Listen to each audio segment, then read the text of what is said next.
Welcome back to the Bourbon and BS podcast, everyone. This is episode 241, and I've got Nate Hale with me tonight. No necessarily special guest tonight. We were happy to have Tyler Jones from Espinosa Cigars in the garage last week. We are going to see Eric Espinosa tomorrow night here in Columbus, Ohio. So hopefully you guys got some tickets there to that prime rib dinner at Tinderbox at Easton, which is one of our sponsors. So Tinderbox at Easton in Columbus, Ohio, providing the featured cigar this week. And that is going to be the Blanco Cigars Liga Exclusiva Familia Maduro. It's a mouthful there. So we're smoking that Blanco cigar tonight. Want to get Mr. Blanco on.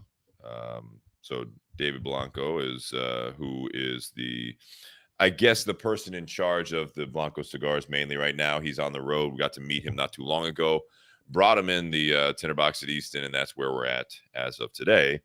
But I'll try to get him on and do some of the other stuff. He's got some great projects, like the Above and Beyond project, which is really cool with the first responders crowd there. So that's really cool. Again, we'll go over a little bit more with that. Also want to thank Altadis USA. We have the H. Upman Nicaragua Heritage, which is made by AJ Fernandez. We featured that on the podcast not too long ago.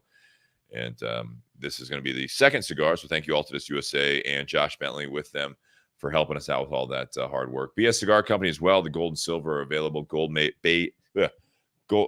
stuffed up tonight, if you guys could not hear. So I apologize if it's annoying, but you're stuck with me. So the gold, BS Gold, is made by Placencia, and the silver is made by Espinosa Cigars. It was funny having Tyler Tyler Jones from Espinosa.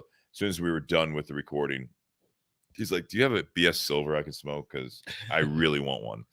So we gave him one, and sure enough, he enjoyed it. So also want to thank you guys, patreon.com/Bourbon and BS podcast. That's where you guys can do your monthly contributions. We had Sean Anderson, one of our Patreon members, asking about a double withdrawal, and it was fixed the next day. So it must have been a glitch. So, glad to see that. If you guys want to do a $5, $10, $25 a month tier, that'll get you some swag and deals on the swag, like the stuff that we're wearing right now, which is the podcast shirt that Nate's got on. He's got that special color that we did last year, the pink for breast cancer awareness. And then I've got the October. It is October. Did the BS Bourbon and BS hoodie that I've got on, which is great for this time of the year, which is a little bit going into our part 2 with fall being here. So check that out. If you want to do a one-time contribution, you can always do Venmo at Bourbon and BS is the call sign, if you will. And send us a contribution for a bottle. If you want to do a one-time contribution, that's the best way to do it as well. So appreciate all that support. And once again, buyjack.com/Bourbon and BS for any of the apparel, any of the swag that we have. You see us wearing it, or you see it on the community page on Facebook, which is the Bourbon and BS community page. We appreciate that. So enough of the intro business. I'm going to encourage you guys. Also, I'm going to end up doing it as well, is sharing this to different groups and everything like that. So hopefully you guys enjoy it and get it out there and join the conversation. What are we drinking tonight? I'm going to light up this cigar and then share this to first the Bourbon and BS community page as well as my personal page. And then I'm going to share it to a few other groups as well, try to get a good audience out there. So tonight we are drinking the Woodinville Straight Bourbon Whiskey. This is a company, so it's Woodinville Whiskey Company. They are out of Woodinville, Washington. So this is coming out of Washington State. They started in 2010, so they're a fairly young distillery. But and the distillery itself is in Woodinville, Washington. Yes. Okay, so they're not sourcing it. They're not sourcing it. So the distillery, the bottling, and the aging are all in their facilities in and around Woodinville, Washington. Nice. So, and then... So on the back, I'll read the label while Steve's doing all his sharing. This truly small batch bourbon starts with traditionally grown corn, rye, and malted barley. All of our staple grains are cultivated exclusively for us on the Omlin family farm in Quincy, Washington. The grains are mashed and distilled in our Woodinville distillery, then trucked back over the Cascade Mountains to our private barrel houses, where Central Washington's extreme temperature cycles promote the extraction of natural flavors from the oak. Prior to being coopered, the barrel wood is seasoned in open air, rain, wind, sun, and snow for 18 months. We talked a little bit about that in one of the different climates, right? Well, like aging the barrel before. Oh yeah, with it the sits out, right? Yeah, I think that was with the Neely family distillery. It was, yeah. Those. So basically the barrel is sitting out in the elements or the staves at least, for 18 months before it's made into a barrel and shipped to Washington State to the distillery. These barrels are then slow toasted and heavily charred to further enrich the wood's desirable flavors. This meticulous process yields a truly handcrafted spirit with... I'm not going to read the flavor notes. All right, hold off on that. I don't want to give it away. You might have ruined yours, but yeah. So no, I already wrote some down. Oh, okay, good. No, so basically, it started a couple of buddies started the company back in 2010, and just worked local relationships with that family farm. The cooperage that they're using is coming out of the state of Missouri. Not many distilleries use that cooperage because it's a newer, younger cooperage. So they're one of the first ones to work with them. And they had a bunch of samples of different barrels, different ages and stuff like that to work with. And did we adjust the audio or anything? Yeah, should be good. Why is it? No, I just thought mine was low. No, but yeah, so it's coming through on that. You might have to turn yours up on the board. That might be. I mean, that is part of your... So I keep looking over my shoulder, seeing, make sure it's all right. When we turn away, though, you get off the... Yeah, there you go. That's why I know how to pivot. Pivot. Pivot. So it's not... So if you look on the bottle, it's not age stated anywhere.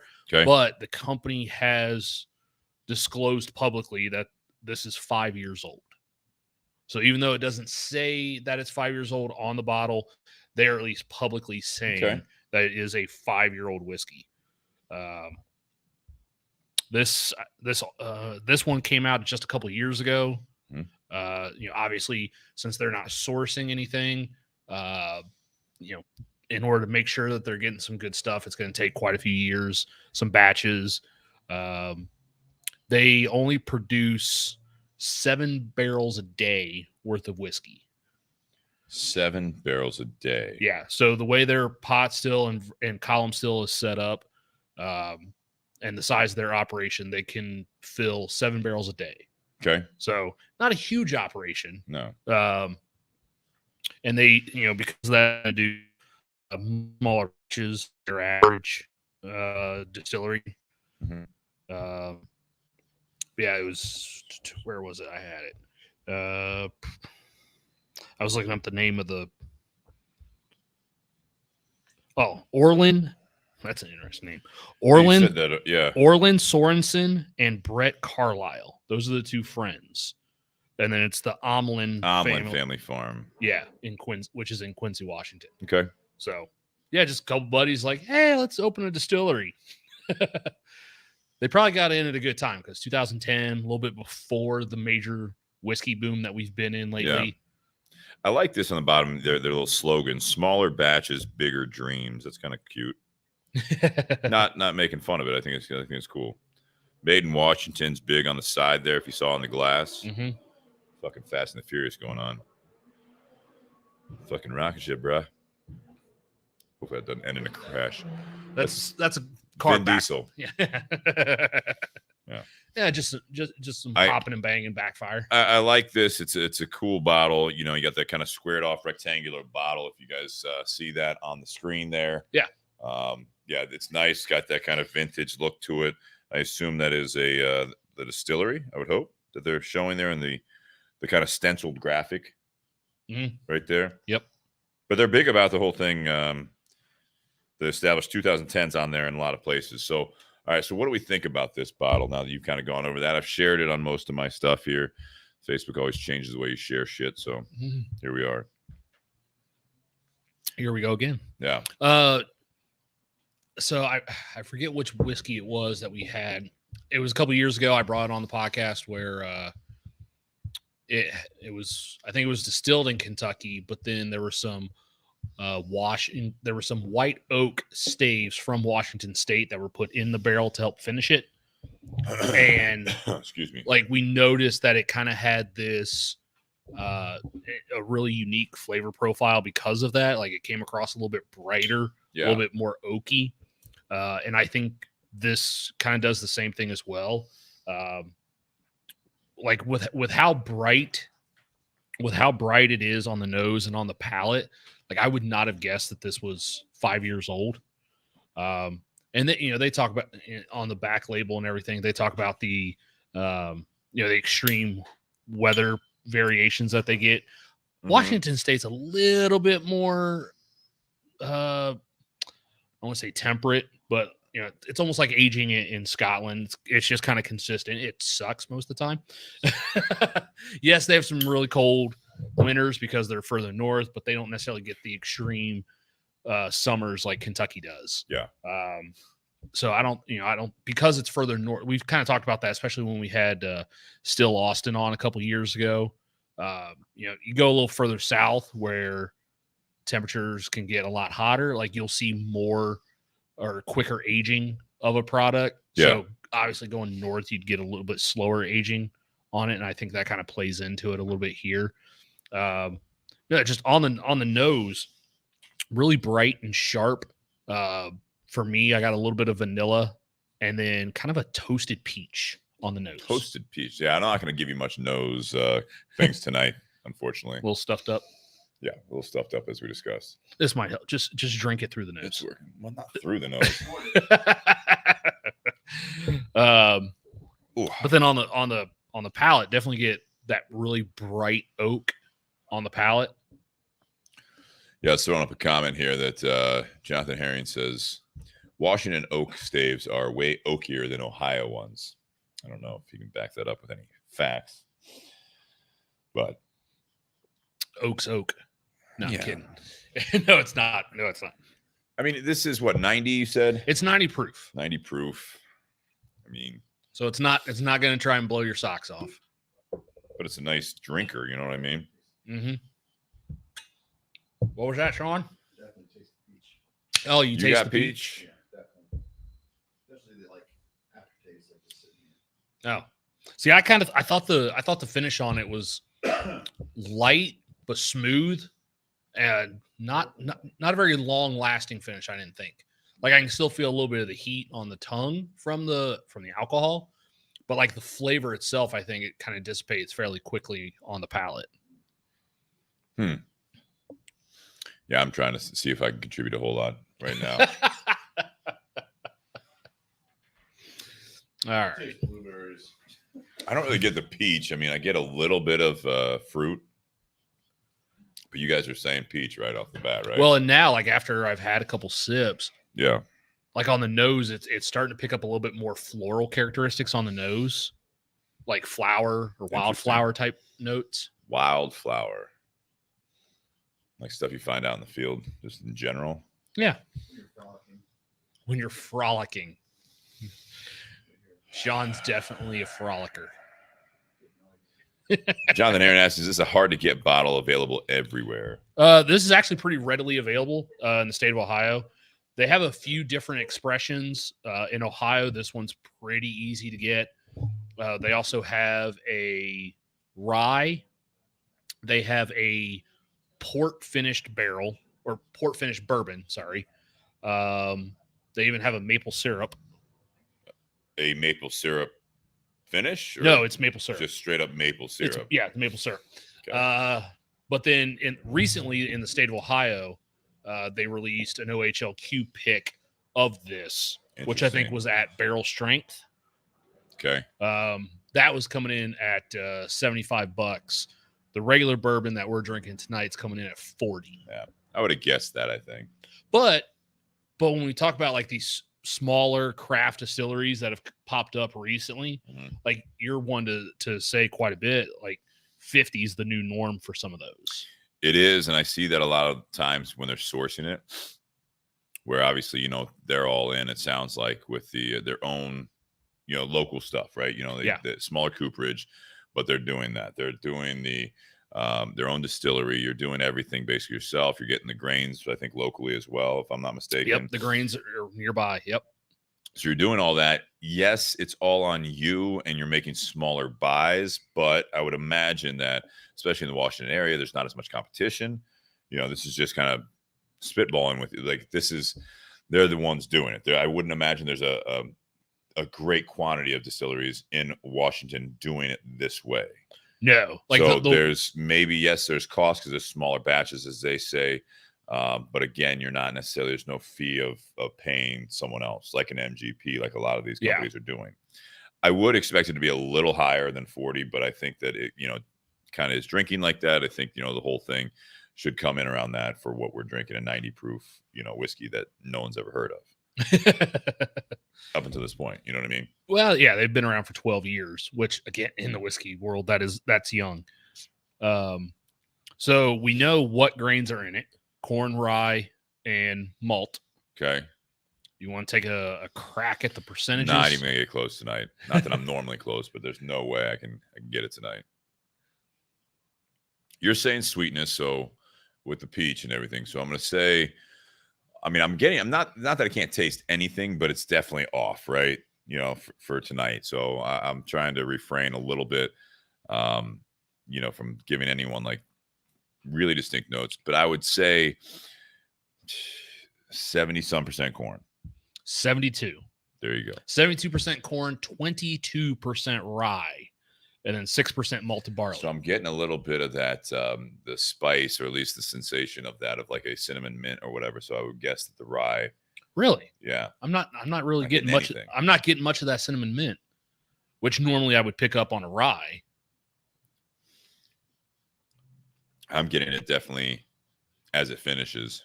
I get more of that rye and malt on the nose. That's where I think that floral note's coming through on the nose. Yeah, and for me though, it could be the fact that my nose isn't really working as well with with all that, being stuffed up, kind of getting off a little bit of a minor cold over the weekend. I think that's kind of, it all works together. We've talked about it on the show before. Sean, what do you think? Sorry. Caught him off guard. Sean in the audience here. Sorry, I'm a little behind tonight. Yeah, definitely on the nose. I got like right off the bat, I got like butterscotch caramel, and then it is a little bit lighter. Definitely has a little bit of a kick, but not much. I don't know why I'm getting this peach aftertaste, but I am. Yeah, but you both did, right? I said it on the nose. You said it on the palate. Yeah. Although I don't, very specific fruit. Although that you guys are talking about. Yeah. Although I didn't necessarily get the caramel or butterscotch that you were talking about on the nose. Like I got something a little brighter, like a vanilla. Maybe that could be like because typically that caramel or butterscotch, like that's going to be like a deeper, heavier, richer flavor, like something that's going to have a lot more age or barrel proof type strength on it is where those notes are going to come. That may have been what I was thinking then. Yeah, it makes sense. Be more vanilla then. Yeah. So I'd say vanilla than peach. What? Make it a smoothie. No, it's like a peach. On the nose, I was trying to figure maybe it was that, but I think vanilla is more accurate. Like a peach creamsicle. No, like a vanilla bean ice cream, and you put some toasted peaches over top of. Toasted. Just do peaches and cream. Peaches and cream. That'd be millions of peaches. Yeah. Okay, got it. No. Greg Snyder just tuned in. Cheers, guys. Was in Ohio a couple weeks ago, but didn't make it to Columbus. Next time for sure. Yes. Greg, you are welcome on anytime you are in town. It was cool. We were down in Florida, obviously, a week and a half ago or whatever, and we did see some chicken cock whiskey down there. And it wasn't too far, which was nice, too far inflated in price at some of the stores. Do you remember what you saw it down there for? It was about $10 more. Okay. In Ohio. Yeah. It's not bad. So that was the thing, though. So was the Heaven Hill 7-year that I picked up. It was, pretty normal. So, it seemed like a lot of the stuff down in the Fort Lauderdale area was, if it's mainstream, if it's that like the Buffalo Trace products or whatever, those types, or will it even, those were the ones that were jacked up because tourists can't find them anywhere. So, that's one of those things that if like even the Heaven Hill 7-year, like not everyone knows the bottle and bond. Bottle and bond. Yeah. No one, chicken cock, same thing. As we talked to Greg, it's reintroducing it still to the world in a sense. So, but they're getting it out there. It's not necessarily like the oh my God, like, do you have Eagle Rare? Oh my God, do you have this? You know what I mean? So I like this so far. Again, not being the best judge tonight. So, all things considered, I'm surprised you don't get any of that kind of like that kind of the cinnamon mint. It's not overpowering, but it's definitely like a spice. Yeah, I'm not getting that. We're both on different palates. Well, again, it could be off just based on the way I'm drinking it. Yeah, I don't get a lot of the vanilla on this one, but again, I don't know if I'm the best judge, especially on this tonight. The cigar, I can definitely taste a bit more than this. I mean, I can taste this, but as far as like, what I was expecting to be consistent. But then again, I mean, you and I, with all the different whiskeys that we drank doing this show, like you and I do have different palates. Oh yeah. So, there's gonna come times where we taste different things, even in the same bottle. For sure. This is one of those. I mean, there are things that you probably pick out better than me. There's things I might pick out a little bit more than you on any given bottle. But it's the same thing with cigars too. Yeah, it does smooth out as you take more sips of it. I would say this is going to be, it gets not lighter, but it's, at least for me, again, with my palate tonight, it kind of, it does mellow out a little bit. Not saying that it was strong, but it mellows out a little bit more than when I first took some sips of the first, smaller pour that we did prior to the show. And then, as we got started, now that I've had a little bit more of it, it's pleasant. It's definitely pleasant. It's not as, you guys are talking about vanilla and stuff. I'm not getting it tonight, but again, it could be me with my, coming off the cold. But I mean, I'm not getting as much vanilla. I'm not getting as much butterscotch. But it could be that I'm not really tasting those kind of creamier notes. I'm getting more of like that woodiness, the oakiness. I'm getting a little bit more of that finish of a little bit more like the cinnamon, more toasted, oak and stuff like that. Okay. That's what I'm getting more from it. I don't know what are the notes that say on the bottle. Oh yeah, there you go. Read those because I left those part off. Yeah. Let's see here. So the meticulous process yields a truly handcrafted spirit with aromas, so aroma on the nose, creme brulee, and spice cabinet, as well as notes of rich caramel, dark chocolate, and vanilla bean on the palate with a sweet, lingering finish. I nailed that. No one vanilla. said chocolate, though. Oh, dark chocolate was on there. You don't get that? So nope. So I looked. I get peaches and vanilla. Fuck you, man. Take that dark chocolate and shove it right up here. So I looked up I just looked up a review site that I go to quite a bit when I'm looking stuff up. On the nose, light but expressive, sense of peaches, really canned cocktail fruit, fresh crushed green grapes, and light brown sugar. Inhaling deeper presents notes of hints of corn oak in a thin corn oak and a thin layer of caramel. And then and then on the palate, creamy caramel, toasted oak, sweet vanilla. So danced around that one. Finish, departing from the sweeter notes that came before, the finish delivers more earthy tones. While light brown sugar is present, light oak, white pepper, leather, and a hint of tobacco are really the main players. Light vanilla pops up on the back end. However, the finish lingers on the earthy tones for a while. So that's a lot. Yeah. That's a lot. Yeah. On their website, or I think not their website. But yeah. Another one was tropical fruits, sugar, baking spices, vanilla, pecan on the nose. Palate was creamy with a surprise note of bananas Foster. Bananas Foster. Followed by heavy oak, fresh herbs, and toffee. The Allen wrenches there. Butane. There's some ST DuPont right there. Oh, here you go, bud. Another interesting thing about this. Don't cross in front of the camera. That'd be, just walk around. Another interesting thing about this brand is the two gentlemen behind it. They actually kind of interned and studied under David Pickerel. Yeah, from MGP. No. For 14 years, he was the master distiller at Maker's Mark. Maker's Mark. Yeah. Yeah. And he has since passed away. Okay. But yeah, they basically worked with him and learned from him, to work on this product. They went all in. I like that. Yeah, they did.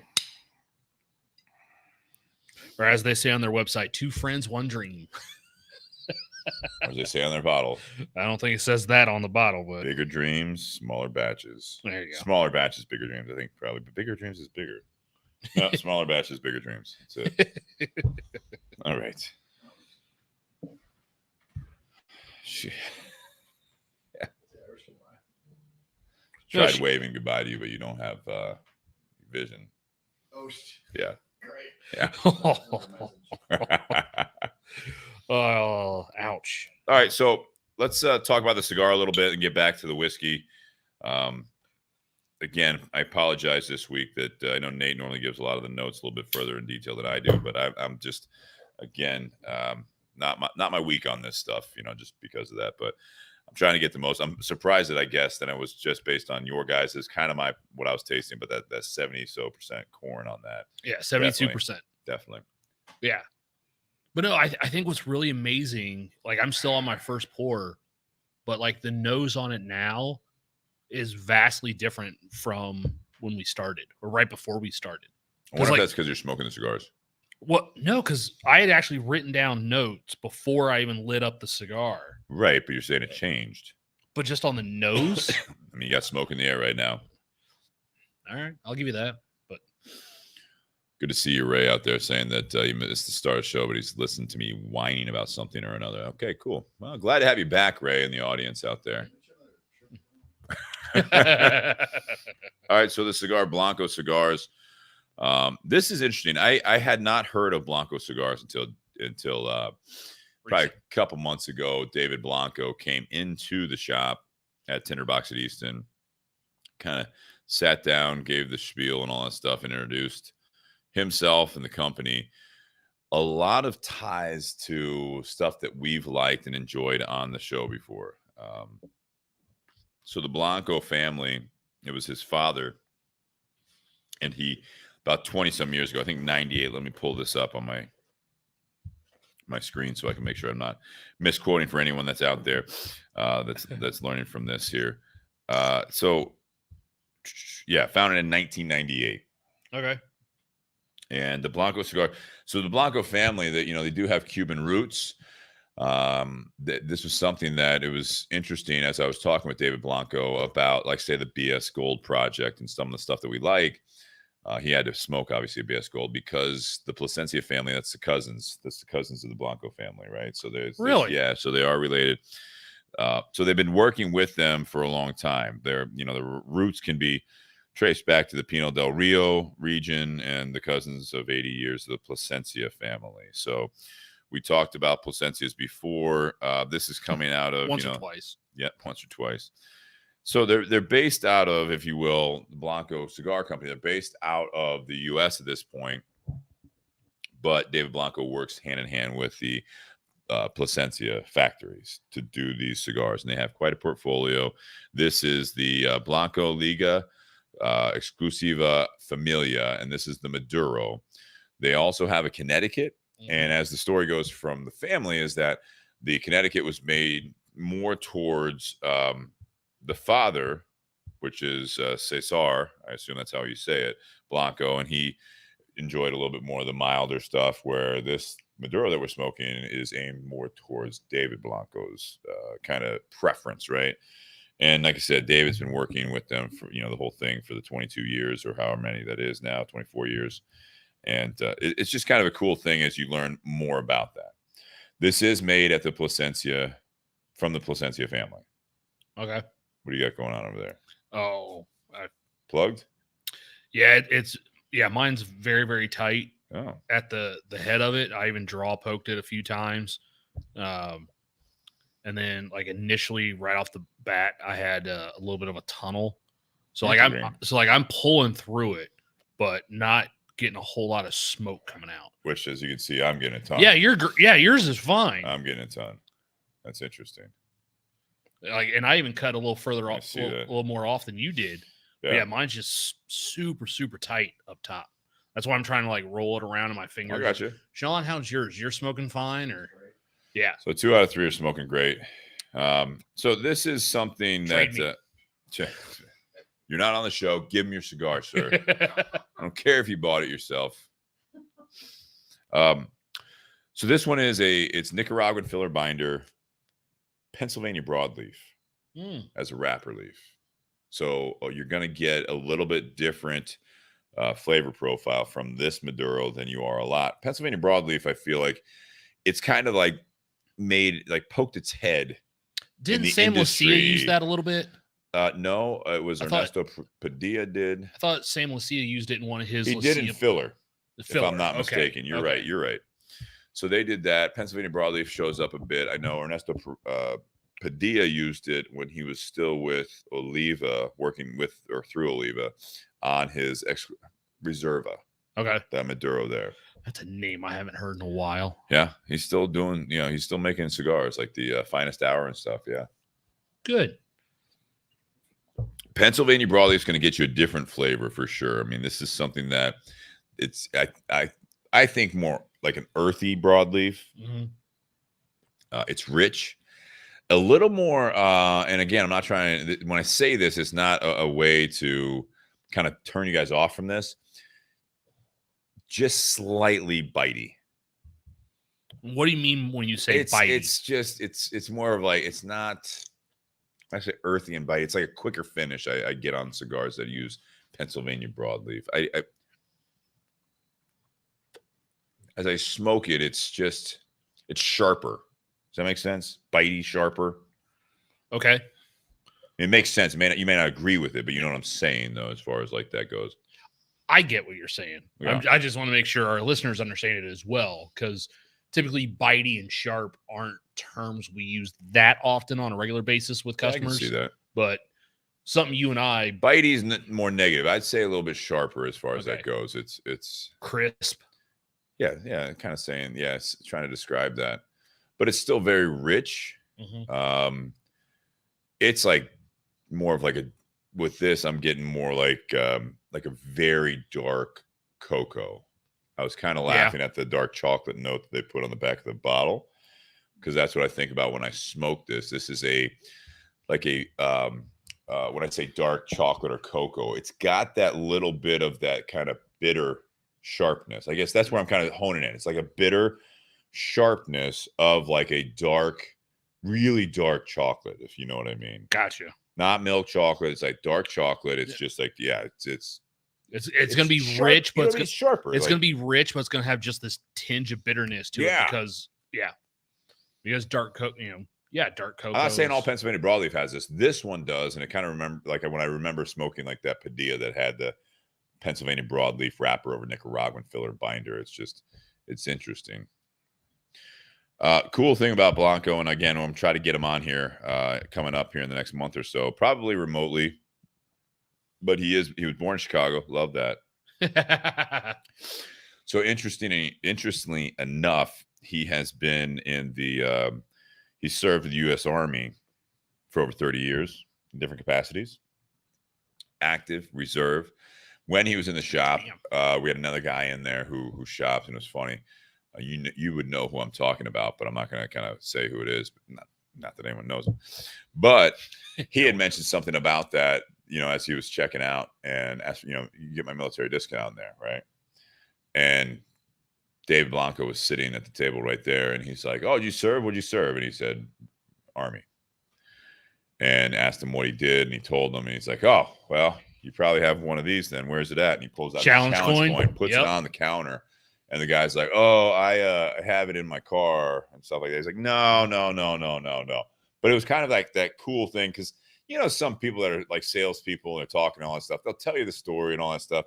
Just in passing, this happened, and he had his challenge coin on him, pulls it out, puts it on the counter. Not an aggressive, you know what I mean? But it's like kind of like, he's like, no, you need to carry that if you got one, like type thing, So it's kind of a cool thing. He also, again, I mentioned that he had the he would say that the Above and Beyond is a series that he does, and it's going to be, a portion of that goes to first responders. I forget which charity it is, but He was in the Army, right? At some point, he was a deputy sheriff in Chicago. Wow. Didn't want to deal with that because in Chicago, even back in that time, it was like he just was like, this is not for me. This is not a family life. And so then he went to be a fire paramedic for the Chicago Fire Department. All right. At some point.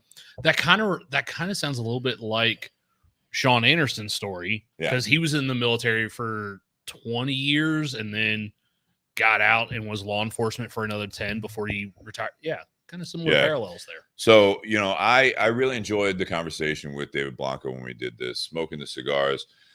I've liked a lot of them. There's just like any portfolio. I haven't really, I didn't enjoy everything.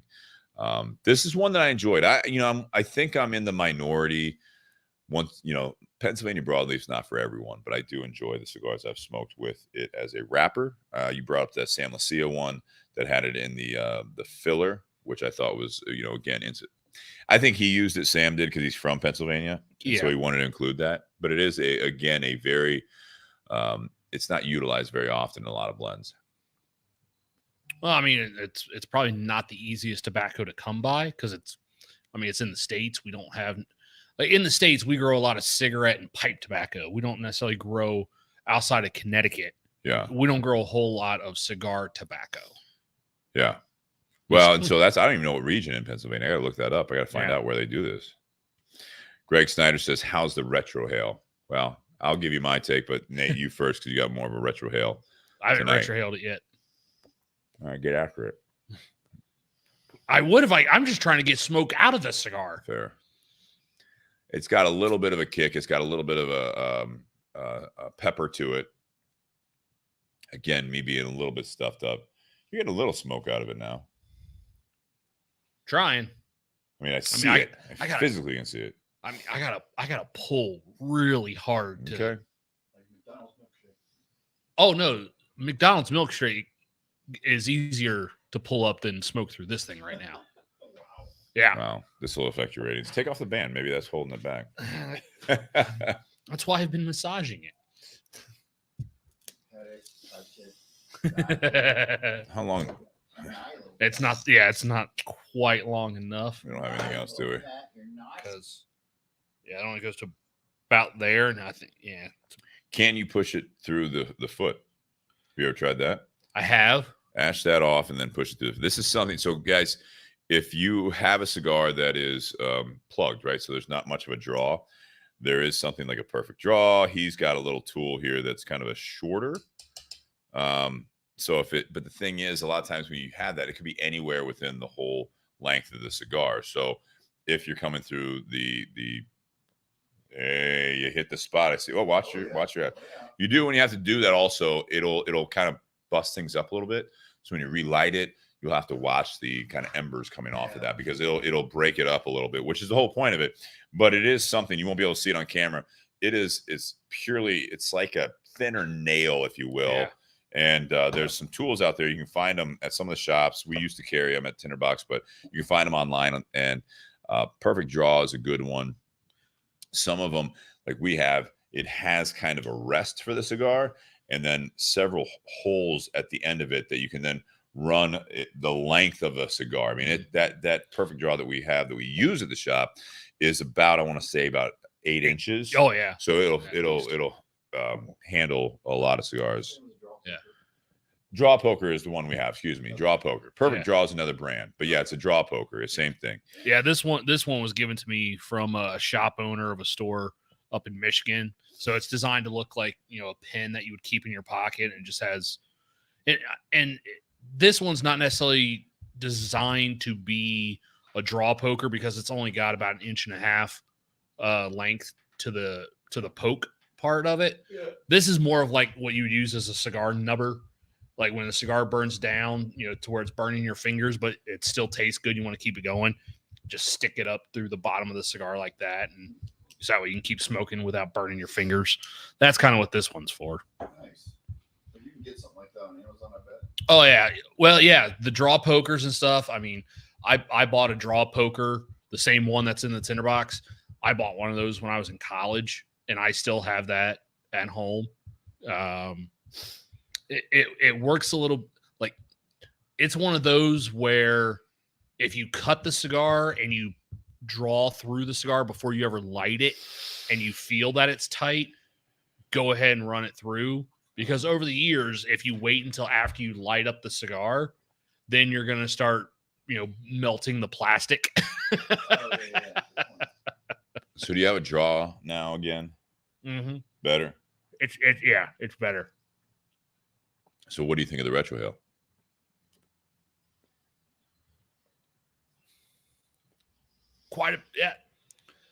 A lot more pepper through the nose than on the palate. There you go. Yeah.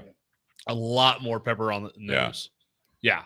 Like I was not expecting that because like just on the palate, the cigar came across more of like a medium body cigar. Mm-hmm. Had a little bit of richness to it. Like you talked about, that dark chocolate, that really dark chocolate where it's got just that touch of bitterness to it, which again is not always a bad thing. It's just a unique flavor to it. But yeah, through the nose, definitely get a lot of that Nicaraguan tobacco, that spice that you kind of come to expect from a Nicaraguan cigar. Yeah. So someone had commented and talked about they had the Blanco 9. Yeah. Which that one I really did enjoy. I think that one had even more pepper through the nose than this one does.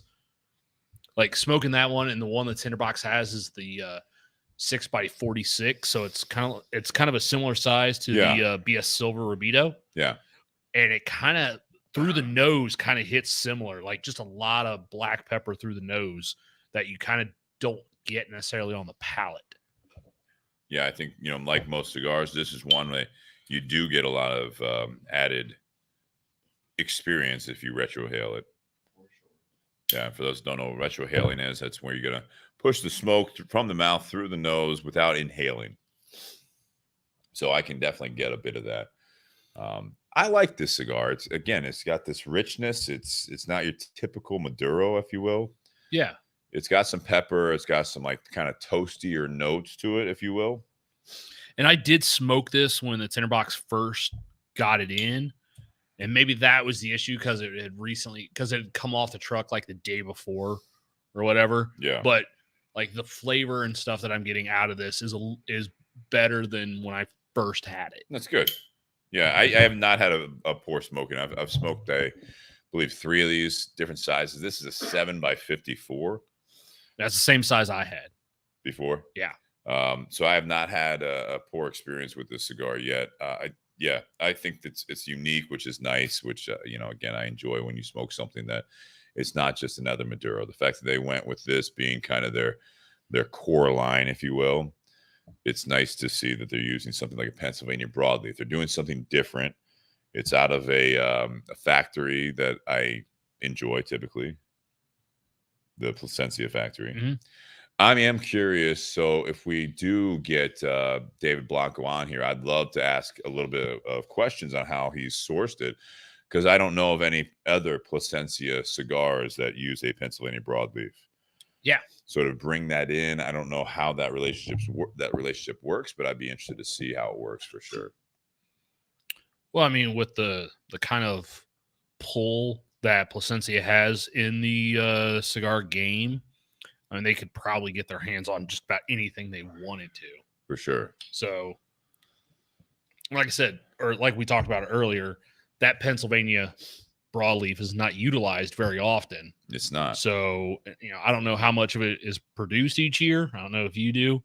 Yeah, so obviously because there's a limited supply of it, there's, going to be very few cigars that actually utilize that because I would imagine like you don't want to I mean, you're not going to use that kind of tobacco if you're only going to do like 1,000 boxes of a cigar. Mm-hmm. I mean, there's not much of a point to it, but yeah. But if they can get their hands on enough to where it's a regular production thing, Blanco's not the biggest name in the industry, so it's not like they got to produce 1 million of these every single year. Yeah, but I don't know what kind of yield he does as well. Sean, what do you think of this if you can? I don't know if you're. You said the construction was okay, not like Nate's. Yeah, mine was great. Okay. It's got a lot of smoke coming on both ends actually, and I think it's a good construction. I understand what you mean by the sharpness, especially in the retro. There is some pepper there, and when you just do it through your palate, you don't. I mean, like Nate said, it's almost pretty medium. Yeah. Just on the palate, there's some flavor, but not like a bunch until you retro. And there's flavor, but like there's not this like strong, like the strength, the nicotine, full body. It's not that. Yeah. And I definitely get the pepper on the nose. It's it's always when you do the first kind of hit on the nose, it's always a lot stronger, but then after you do it over time, it gets a little bit easier. Yeah, the initial sting, it's kind of like on your palate with a whiskey, right? Yeah. It's kind of like your nerve endings kind of like, okay. Yeah, we're here. I see what we're doing right now. Woke them up a little bit, or put them to sleep. So but what's nice though is then once you get past that, and not just this cigar, but any, is like you really start to get the flavor through the nose without any kind of burning or anything. So that's what I love about cigars is like, especially you guys turned me on to this a few years ago, is the retro hail. I think people are really missing out, I think, on getting a flavor profile. Yeah. If you don't retro. Well, I mean, it's incorporating another one of your senses into the experience. Yeah. I mean, the more senses you can bring into drinking a whiskey or smoking a cigar or doing both, the more enjoyable the experience should be. Mm-hmm. I agree. So, yeah. So people, and it's not necessarily to criticize people who can't retrohale or don't retrohale, but if you do that, if you practice that, if you work on it, if you try to do it, it just adds another layer to the experience. Yeah. And I think, and I've taught people how to do it, and always the first time they do it, they either sneeze or make a funny face, and it's just too strong. But it's like, write it out a few times. Don't give up on the first try, because it is tough on the first retro if you haven't been doing it. And then it's also funny when someone does it by accident for the first time. I know. Last weekend we had a young couple in the shop, and the lady was smoking a cigar. It was a Nicaraguan Puro, and I went over to talk to her, just see how they like the cigars that they had purchased, make sure that the cigars hit what they asked for, what they were looking for. Mm-hmm. And all of a sudden I just see this giant cloud of smoke pop out of her nose, and I was like, oh my gosh, like, do you mean to retrohale? She goes, I have no idea what you're talking about. Like I was like, well, try and do it on purpose the next time and see how that goes. And yeah, I mean, yeah, they ended up really enjoying that cigar because it added another experience to it. Because absolutely, we talked about it before. There have been plenty of cigars we've had on the podcast where no pepper or spice on the palate, but then spice or pepper through the nose, or even vice versa. Yeah, we've had spice on the palate and then none of that through the nose, like more of earthy tones through the nose. That's crazy how different tobacco can So there's talking, Ryan Newman said, a lot of pepper. We'd put a chili pepper as an emoji. And Ray Cheshire, that's a chili. I assume they're talking black pepper as in peppercorns. For me, it is more of peppercorns. It is more of like, you put a little bit. It's because a lot of times pepper is used somewhat sparingly. I use a lot of it on a lot of my foods, but it's like sometimes if you're putting a lot of pepper on something and then it's kind of in the air and you take especially right after it comes out of the shaker, you breathe through your nose or whatever, and exactly, you're either grinding it or you're the shaker and it kind of is in the air. Dust. You kind of get that dust in your nose. That's the peppercorn I get. That sounds like normally not a good experience, but again, when you're getting the flavors of that, that's really where it is. Yeah, that's where I'm getting that. All so right. I get more of a peppercorn thing. Yeah, this is good. You know what? Tonight too, if you notice the second cigars, that Upman Heritage, I kind of stayed with the bolder flavors tonight. So definitely no like lighter cigar to follow up this. This is going to be kind of a all-in night with the cigars, and they're both 7. That's a Churchill that they have there. This is I don't think he calls it a Churchill, but you got a lot of tobacco here to deal with tonight. Yeah, the one we're smoking is a 7x54. This one 7x50. 7x50. 50 or 52. Oh no, this is 754 as well. There you go. But people, I've talked about this before.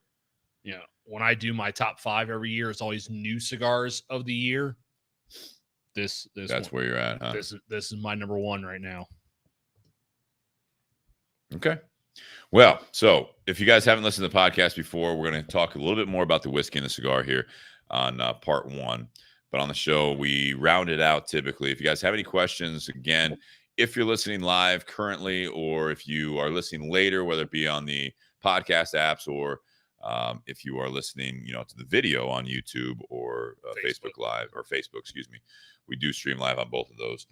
Just comment, ask questions, whatever you want to do during part 1, part 2. But we'll do ratings, and it's the whiskey, cigar, and the pairing. So 3 different ratings, 10 being the best. So it's out of 10 on all 3. And this is where we do, kind of a summary of what we've talked about, what you're feeling about it. You can do decimal points. Some people like to do the decimal points. I was watching a video with the Barstool Sports or the pizza reviews or whatever. Yeah. It's kind of like a rookie rating is a no decimal points, which is funny because we have a different drinking game on Bourbon BS podcast. So, Sean, since you're part of the live audience that is smoking the cigar, you're drinking the whiskey, why don't you chime in with some of your ratings? Again, 10 being the best. Start with the whiskey, then the cigar, then the pairing. Okay. Whiskey, I'll give it an 8. I do like the rookie rating, right? I do like the whatever. I do like the flavors to it, and the it's very crisp. I think that's another reason why I like it too. It's a nice fall bourbon, especially with that peach note that you and I both got. Yeah, it's perfect. Give that an 8. Cigar, I really enjoy this one. This one, it's took me by surprise with the retro, but I'm gonna give that a 8.5. Definitely would get another one of these. Pairing, I think they pretty. When you retro, I think they pair better when you retro because you get a little more spice and sweet and spicy, with one and the other. So I'll give that an 8.5 as well. Okay. Nate, go ahead. All right. So on the Woodinville straight bourbon whiskey, which is coming out of the state of Washington, I am a 7 on the bottle. Obviously that's not a bad rating. I agree. Like I said, Sean and I both kind of got this peach note on the nose or palate. It definitely came across very bright, almost like a young whiskey, but without that bite to it. Just, how bright it was, that oak that they're using definitely imparts a lot of flavor into it. Like I said, even though there's not an age statement on the bottle, they do say that it is a 5-year product. And given that and the color to it, like I was almost expecting something a little bit richer. However, it is unique flavor. Like there's not a whole lot of whiskeys that have had this kind of flavor profile on the nose or on the palate. So it was definitely enjoyable. There were some areas where it kind of came across a little light for what I typically like to drink. Okay. That's for me. I just want to comment, Go ahead. Everything you've been posting in the last week has been barrel select shit. It's all well above 100. And I do want to point out one thing, and I'll just not everything. Pretty much, which is fine. I mean, just saying, I don't know, compared to what you've been sipping on, some of the watershed, stuff you've been posting and as your evening drink. Okay, so speaking of that, this kind of reminds me like the flavor profile a little bit like that watershed single barrel pick that I picked up earlier this year. Even though that was way, way hotter than this, it still was that bright, not the super dark, heavy, caramel or butterscotch note, just that lighter brightness type of flavor, even though that was 140. And again, not calling you out. It's just, I'm listening to I'm not trying to hijack your ratings here by any means. I know. But I do want to kind of frame this for those that haven't listened to the podcast much before, but if they have listened to the show, you say 5 years when they have the age statement of 2-4 years or whatever, you think about some of the stuff out there that's really 10 years is like Eagle Rare, it's like Henry McKenna, it's some of these that are And even those are sometimes like extremely smooth. They're not super dark. One thing that I will kind of what'd you rate it? 7. 7. One thing that you have not said, even though you know you read that, I have not heard you at least say that it tastes young. No, it doesn't taste young. I'm trying to point this out because you have a great way of describing things of especially the bourbon, is that you will say sometimes that it tastes young. Sean, if you know what I'm talking, it tastes young.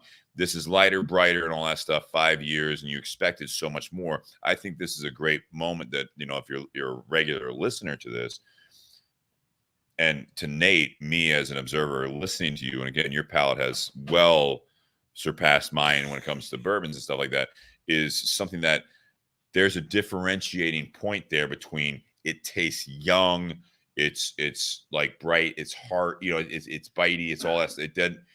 This is a 5-year product that they don't even boast that because they might change it without having to change the marketing, in my opinion. But they did all this. It is a 90 proof whiskey. It's not a barrel strength. Correct. It's not. But one thing I just to really kind of harp on that is that you never said that this tastes young or it needs more age. It's just, you know what I mean? So I think that's something when you look at these age statements, like 2 years, 4 years, this is 5 years is what we're learning. It's interesting to see how people react to that anymore, because there's so many products out there where like 10 years anymore, you can get some bottles from some of these well-known distilleries that are $50 or less. And you're like, that's 10 years. Yeah. How is that $50? How is that $35? How is that? They're coming at 40 doing a 5-year thing. And I just think it's worth noting that, you rated a 7, not a bad rating. It's not a great rating, but just to kind of frame everyone out there that has not had this, I think it was worth noting, listening to you talk about this bottle, that there's a difference between what you're expecting at 5 years and the fact that sometimes we have stuff on here 2, 3, 4 years. Yeah. And even after that, you're like, man, this, like, not just you, but people, myself, it tastes young. No, this isn't there. So like, it's not a young flavor, like tasting whiskey. When I think not what you expected. When I think of tasting young, I don't remember what episode it was, but it was sometime last year when we had that Iowa number 9. Yeah. That was Sean was thinking the same thing. That was a young whiskey because it had this bite to it. It's super corny. Yeah, it was.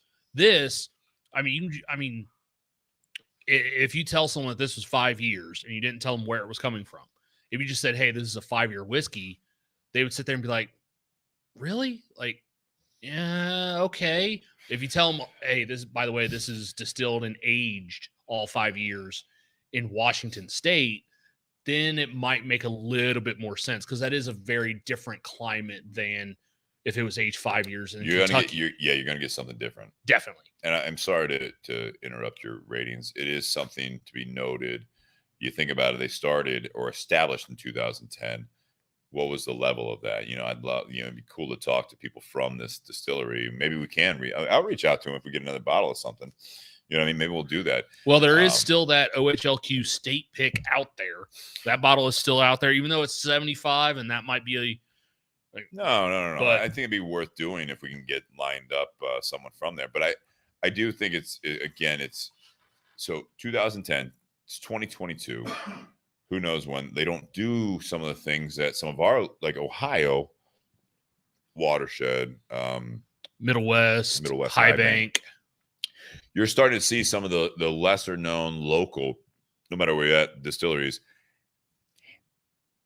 hand write, like bottled, barreled, all that stuff on there.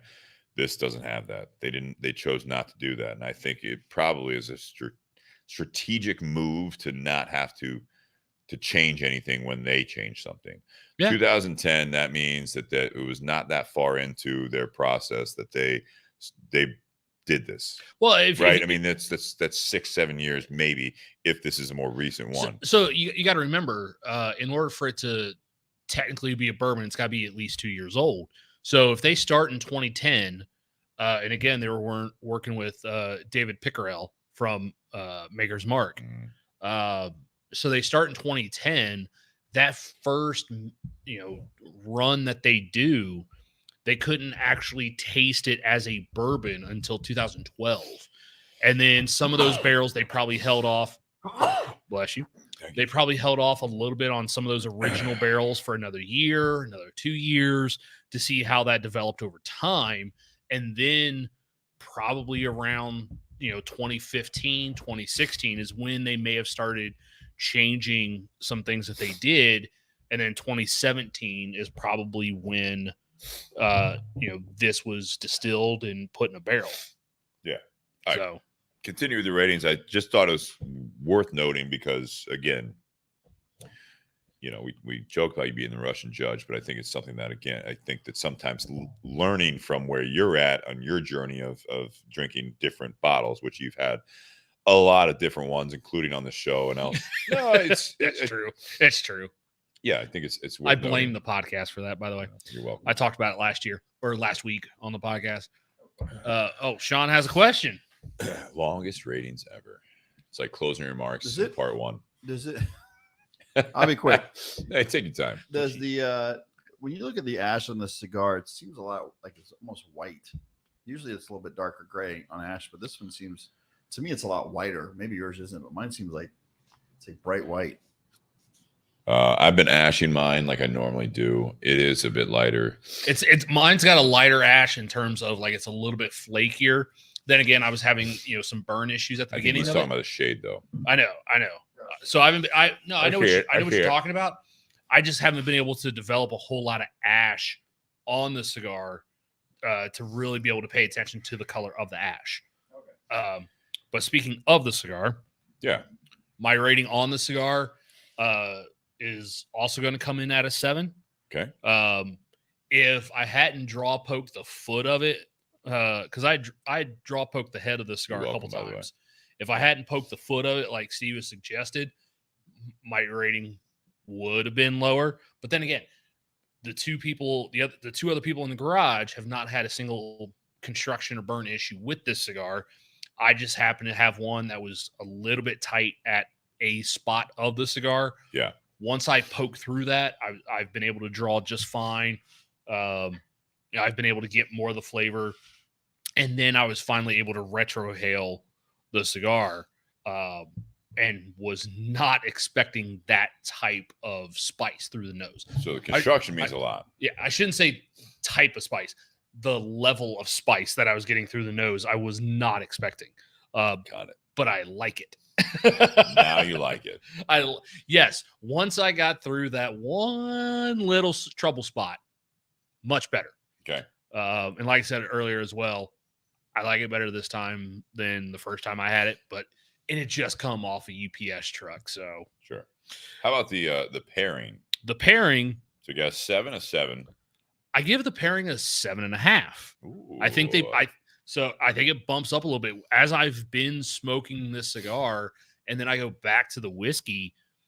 It makes the whiskey have a different type of sweetness to it. Okay. So like earlier, we were talking about how this came across a little bit light, kind of, more of that vanilla, bright, sharp, but then going cigar with the whiskey, that's where some of those, deeper butterscotch notes started to come out on the whiskey. On the bottle, yeah. Yeah. Okay. So with the whiskey for me, and again, my opinion is a little biased this week because again, I never felt terrible, right? But it's like Sunday night I thought it was allergies. Monday it was a little bit like scratchy throat and all that stuff. And this morning I woke up. Last night I didn't feel terrible, but I mean, it's just like everything was a little off. And today you can probably hear it a little bit, a little nasally and more than normal. But today it was like when I was working at the shop, it was, it was not even up here, my voice. It was all like here and here. And I mean, I went to the post office today and like literally startled people when I spoke. No, Bane's a little higher. It was just like, it was like, I think, my old friends used to joke about it. It was just basically like all subwoofer. Yeah, If that makes sense. You know what I mean? Like I can, you know, a lot of times when I'm speaking, it's over the years I've not made my voice higher, but it's like, you know, a little bit more presentable because, you know, whatever, but like fully relaxed, all down in my like upper chest to throat, and then that's all that was coming out. I mean, it was just like just like you know, 2 15s in a trunk, and like you turned off the rest of the speakers. I want to hear you say EA Sports. I'm not going to do it. The whiskey, I'll give it a 7.5. Again, I think I'm biased on the other side of it. I would have liked to try this when I was feeling 100%. I feel like I'm like 85, 90% right now. But I've enjoyed it. It's just $40, something different. It's nothing super exciting. It's a good pour. This is a solid pour. There's a cool story. I don't recall the last time I've had something that was distilled in Washington that was, you know, aged in oak barrels that were also made in Washington. You know what I mean? It's fun, that story. So, but I mean, the pour is 7.5. It's better than average. It's nothing amazing. This is not something I'm going to seek out. Like, oh my God, this is $40. Always going to be on my bar. This is something that if, you know, $40 in Ohio, it's readily available. If I've got friends coming over that haven't had something like this and they're getting into it, this is something that's a little bit more unique, and we can talk about. I was going to ask, do you think this is, you know, something more unique than what we've had typically, like from Ohio, from Kentucky? I mean, does it have a unique flavor profile compared to most of what you tend to like gravitate? this. Yeah. So I'll answer it like this. I like this story. They study with some of the best. They've gone all in. Mm-hmm. I like that. Never sourced it. They're doing something unique. This is something that if it was done in Ohio and we were like based where we are, it wouldn't necessarily change the rating. I'm excited to see where Woodinville products go from here. Okay. I'm interested to see what the Ohio pick, or OHLQ, Ohio Liquor, their pick for $75. Does it justify $35 more? Yes, it's stronger, right? It's a higher proof. I believe it is. So it'll be interesting to see where they go. I think this is a distillery that could really be regionally successful and also nationally successful. On the cigar, I'll give the cigar an 8.5. I like this cigar. I think it's, again, that Pennsylvania Broadleaf. This was a cool pairing that just kind of fell together. What? How much is it? So the OHLQ private select barrel for Ohio Liquor, like we talked about, coming in at $75. The proof, 132. Yeah, the people that are picking the OHLQ stuff, they love their barrel stuff. That is 42 proof points higher than what we're drinking. So if you think about that, basically this is $40. The OHLQ pick, it's basically twice as effective. So it's a steal. You think about that, right? Yeah. This is coming in at what do we say? This bottle, 90 proof. Oh yeah, this is 90 proof. So you're 130. Yeah, it's not twice, but you're about 50% more effective as far as like what you're getting. Yeah, thereabouts. And so that's interesting. Sean Anderson says 132 sounds tasty. See, you got those people out there. He'd be on the OHLQ picking board. Absolutely. So I got what I say, 7.5, 8.5. The pairing, I'll give it a solid 8.25 for those decimal point lovers out there. Jonathan, I think that again, I taste the cigar. I feel in a more pure way because I've smoked it before. It doesn't really adjust a whole lot. So maybe I'm selling myself short of what I'm tasting on the bottle here, but it goes well. It's not overpowering. I can still taste, you noticed that the nose changed, and I called you out a little bit on that. The fact that maybe there's smoke in the air on your nose, right? So you're breathing that in a little bit. So when you nose the glass, it might change it a little bit. Plus you've already, nosed it, now you've retrohaled. So it probably changed it a little bit more, Nate. But honestly, it almost reminds me of some of those first releases of Watershed where it had that Ohio svelte. So that's it reminds me a little bit like that's what I was saying. You know, it's like I'm interested to see where they go. Yeah, I would venture to guess once again, and I know I'm being redundant here, but I'm assuming that they didn't put age statements on there because they're figuring things out on this bottle. Yeah. We're Watershed here in Ohio, if you guys are familiar with that or you're not, but they when they rebranded, when they did that first, bourbon, it just said Watershed Bourbon, no age statement, if I recall. It was just Watershed Bourbon. It was at least 2 years. At least 2 years. Then they kind of grew up, and we'll see where it goes. I think Woodinville might do the same thing. I love it. I just love the fact that they're doing something very pure to their area. If I lived locally, I'd probably buy more of it just because this is my backyard type thing. Reading the story, it kind of reminded me a little bit of Starlight when we had them on. How they're trying to utilize some local grains and relationships. Local, right? Yeah, they kind of reminded me a little bit of that. Yeah. So that's it. That's part one, guys. I hope you guys enjoyed it. If you guys have any questions, I appreciate people chiming in. Good to see Richie out there. Andy Scott tuned in. Chris Martin, Eric Barlow, Corey Goodrich, Dave Gordon. We had a lot of people chiming in and out. Ryan Newman. Kristen was here in the garage. Kristen was then tuning in at home. Daryl out there. We appreciate that. Aaron Garner, thank you very much for, chiming in and also commenting. Greg Snyder from Chicken Cock Whiskey. Always love the fact that he chimes in. Oh, yeah. I mean, that's a great honor to have someone with that much experience and just always a great interview. Can't wait to have him on again. Really need to get him in the garage. Yeah. That would be, that's one. If you're in the local area, we get Greg Snyder in the garage. I assume that we're going to have 10 people in the audience, just like filling my garage. And yeah. Well, I mean, yeah. How often in Columbus, Ohio, how often do you meet someone who's been in the whiskey game for 45 years or so? And, one of their claims to fame on their resume is, oh yeah, I helped create Russell's Reserve for Wild Turkey. Well, hopefully we'll increase that over the years to come here. So guys, happy Whiskey Wednesday, part one. We're going to talk, what did I call this? I don't know. You don't know. I gave you the ideas. You typed it up. Fall is here. Are you in a better place? We're going to talk about that. We have multiple kind of topic points on that one, but we'll get into that in part two. So if you guys are listening live, stay tuned. We're going to do a quick intermission. We'll roll right through it. I don't want to last too incredibly late tonight because I do need some rest. We got a prime rib dinner with Eric Espinosa tomorrow night in Columbus, Ohio. It was capped out at 40 people because of the space. We have 41 people now. We always try to make room for one more.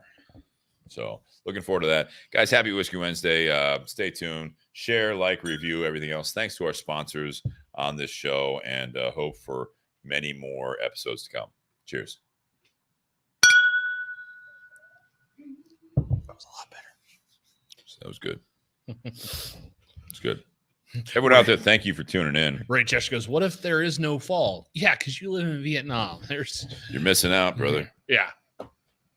Winter. Although, holy shit, did it go from summer to fall real freaking quick. It's awesome, man. I love it. Mm-hmm. Yeah, last night I hadn't made a fire in a while.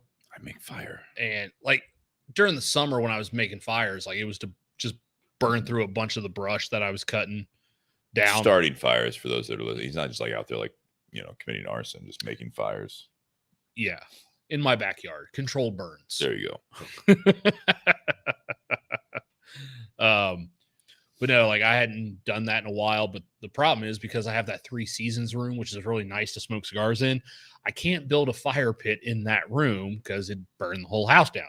So yeah, so last night last night I built the fire, but then I actually went out and sat by the fire. So I was out there for a good 4 to 5 hours or so with that going. And about 11 o'clock this morning, my landlord was mowing the grass, and I went back out there and moved the fire pit and just kind of stirred stuff up. Oh yeah, there was enough coal. There was enough coals in there. I could have easily built that fire right back up. You probably should though. Yeah, I was burning some cigar boxes too. I like my fire and it was Propane. intentional. Yeah, you just on and off switch. Yeah. The only thing I have to do is let it cool down before I cover it back up, which I'm okay with. Yeah, I did make that mistake once over the summer. I built a fire. I stopped putting wood on the fire around like 10 o'clock or so. Yeah. And then at about 5 o'clock the next day, I dumped the ashes, and there were still some of those embers underneath the ash that I didn't notice were there. Right. And it melted the bottom of my trash can. Perfect. Safety first. Oh yeah. I was wheeling my trash can out to the curb, and I was like, why is there all this? Oh shit. I just destroyed my trash can. Oh, why is my trash can melting? Well, I knew why as soon as it happened. I was like, son of a bitch. All right. You want to roll into part 2 here? Sure.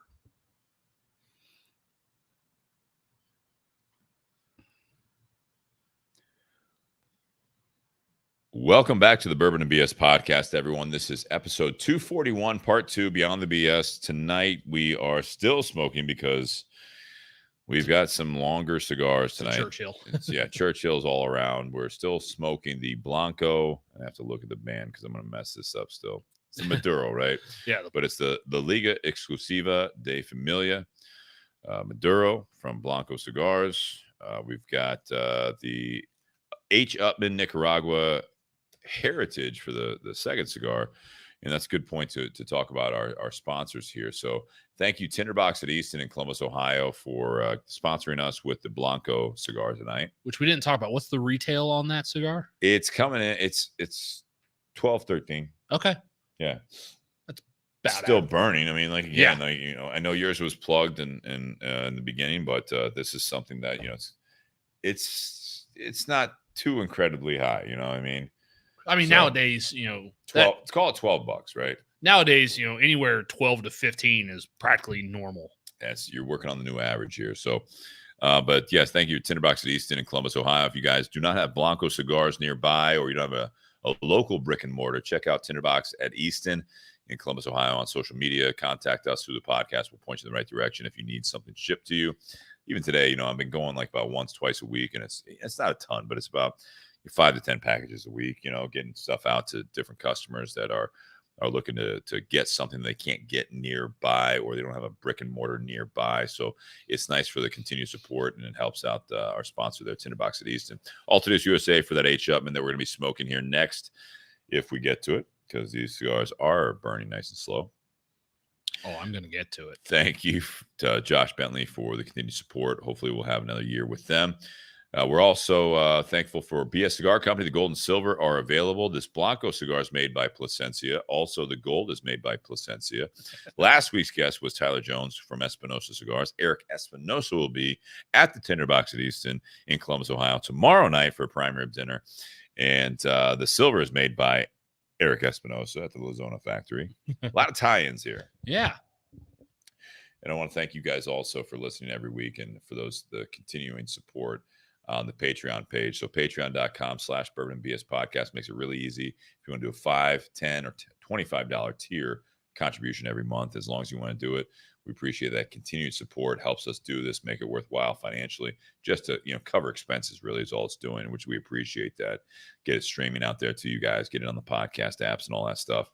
And if you guys want to do that, that's great. You get also a discount code to buyjack.com. /bourbonbs for any of the shirts. I'm wearing the BS Focus on the Silver Lining. This is sorry if you're not from Ohio, but we're local again. This is Scarlet and Gray one. Other colors are available. He's got the charity shirt from last year, but we have the Pour One More, Light Up Another. We'll figure this out together shirt, which is the official podcast shirt for the Bourbon and BS podcast. It's available. If you want to do a one-time contribution, you don't want to wear cool swag, that's fine. You just want to throw us some money just for a bottle or whatever else. We have a potential new set coming from a Venmo purchase. Still need to talk a little bit more about that. I was hoping Amazon Prime would have some deals on that. Turns out they don't.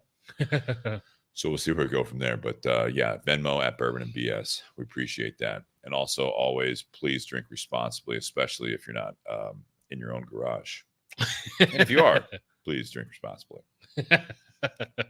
All right. So tonight, Beyond the BS, this is where we go. If you're just tuning in looking for more cigars and whiskey talk, there's a little bit of it, but this is something where we go a little bit off script with the normal bourbon review or the cigar review, and this is where we talk about life. So tonight's topic is fall is here. Are you in a better place? I have appreciated leaning on Nate a little bit more after 240. This is 241. So after 240 episodes, I have taken on the responsibility of typically trying to come up with topics. So one of the things Nate and I talked about is I told him, I was like, the well is running dry. So in all your free time, which is none, see if you can come up with some just, topics, whether you research and whatever. So he sent me a slew of them. And we tried to keep it, I guess, topic appropriate of where we're at. We don't want to go too political. We don't get too negative with some of the stuff. And it's really easy to do that. So I took a lot of his ideas and kind of reframed it tonight. And fall is here. Are you in a better place? And we can bring in some of the things he talked about. But I put it as such. I don't know if you read this yet. I don't think you did. I have not. So, and Sean Wilkinson's in the audience still, which you guys, if you guys follow the podcast, you've heard from him as well. As the seasons change to cooler temperatures and the leaves are starting to turn and fall, it's a great time for reflection on where we are in our lives. Are you in a better spot than you were as we went into summer? How about last year or two around this time? Some of the topics that Nate sent me were job oriented. It was, I'll bring up some of these talking points here as well.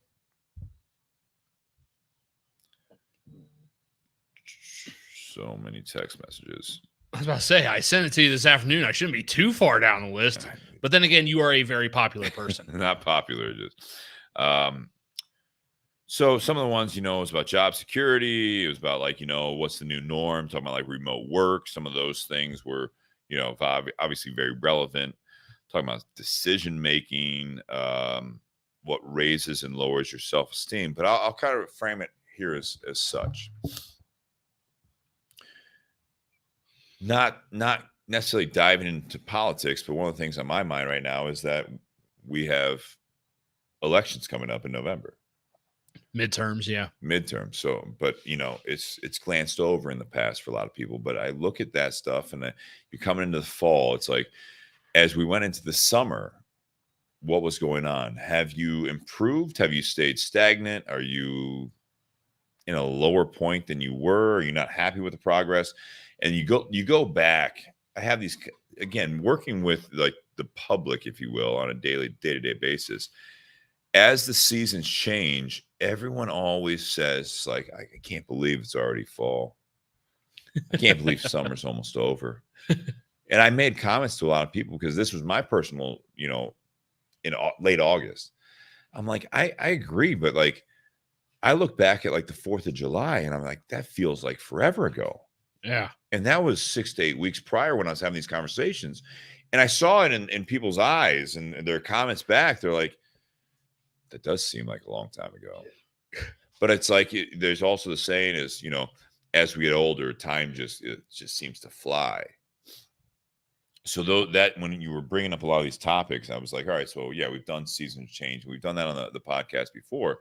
But it's now that it's fall, just a short 3-4 months prior seems like, when you think about what you were doing, to me, and it seems like to a lot of people, that seems like a long time ago. But it also seems like it just got to be summer, and while we're in fall, now it's going to be snowing soon where we are. I know Ray's listening. He's like, what's fall? But it's it's one of those things. It's people look at this and they're just well, it just flies by. Yeah. Ask them, it's what'd you do on 4th of July? Because that's a lot of people, I grilled out, watched fireworks. Does that seem like yesterday? I'm like, man, that does seem like a long time ago. Yeah. So it's this frame of mind where we look at this, where we get, I think, more tied up in the fact that the next thing is already here. without reminding ourselves, like, well, what did you do? It's not necessarily last fall, because that is when you A ask year someone ago. that, like, what'd you do last October? Like, oh my God, let me think. I have no idea. What has changed in the last year? A lot. Like when you actually reflect on that, that's a lot. Even when you go back to the last holiday, Labor Day. but you know what I mean? Like, it just seems like a lot. It seems further in the past than most people give it credit for. Yeah. Well, why is that? Why does it seem like time flies? I'll put that to you guys. I I'll put that to the audience out there. I mean, I think for those of us, that work professionally and that are always on the go doing stuff, especially for me, holding down 2 jobs plus the podcast, like all the days run together. That's a valid point. It's there was someone in the shop, I think it was last weekend, and I was telling them, I was like, yeah, working here, and then my full-time job. I'm like, oh wait, you work another job? I'm like, yeah, I'm just here, 3 days a week, normally about 19 hours a week, but that's on top of my full-time job. And like, when do you get a day off? I'm like, I don't, unless I want to take one from one of the jobs. I mean, the last time I took a day off from my main job was to cover for Steve, because Steve was on vacation. And so I was working open to close at the tinderbox. A few days off, I take off. Yeah. Don't make it sound like I'm always out of the office. No. But that was, I covered your shift that day. Someone else covered your shift one of the other day, or always covering for Steve. Well, I mean, at the tinderbox. No, at the tinderbox, you got a small staff. Super sweet of Kristen to take me to Florida for my birthday. Yeah. There you go. Now you feel guilty twice. We all know how that worked out. But no, I mean, like at the tinderbox, you got a small staff of 6. 3 of them are full time. Those 3 people obviously are going to take time off because they need. I mean, everyone needs to take a vacation. Everyone needs to take time off. You're hitting a couple things here. When you're a smaller business and there's not a whole lot of staff, there's not as much people to pull up that slack. And that was one of those things where, like, even that day off that I took to cover your shift, I still did some work at my regular job because the people that normally would cover some of my stuff were also out. So I had to make sure some of my stuff was actually going to get done that day. So I was able to get online when I normally would, because normally I start work around 8 o'clock. Tinderbox opens at 10. So there's a 2-hour window there where I can do some of my normal stuff before I have to be at the shop. So being busy is sometimes not making light of what you're saying, but being busy is a big contributor to what you're saying. So it's, I think being busy. So you said 2 things in that, right? So one was you were covering for me, but you also, you work 7 days a week in some capacity, right? Mm-hmm. Which is for you elect to do that. Yes, that's my choice. You would, fortunately, you and Jess, your wife, would be okay, just fine. You know what I mean? Successful. If you were like, hey, like, I'm gonna work my full-time job, you work yours, you do that. But these are choices, which is great and it's admirable because you get enjoyment. But being busy gets in the way.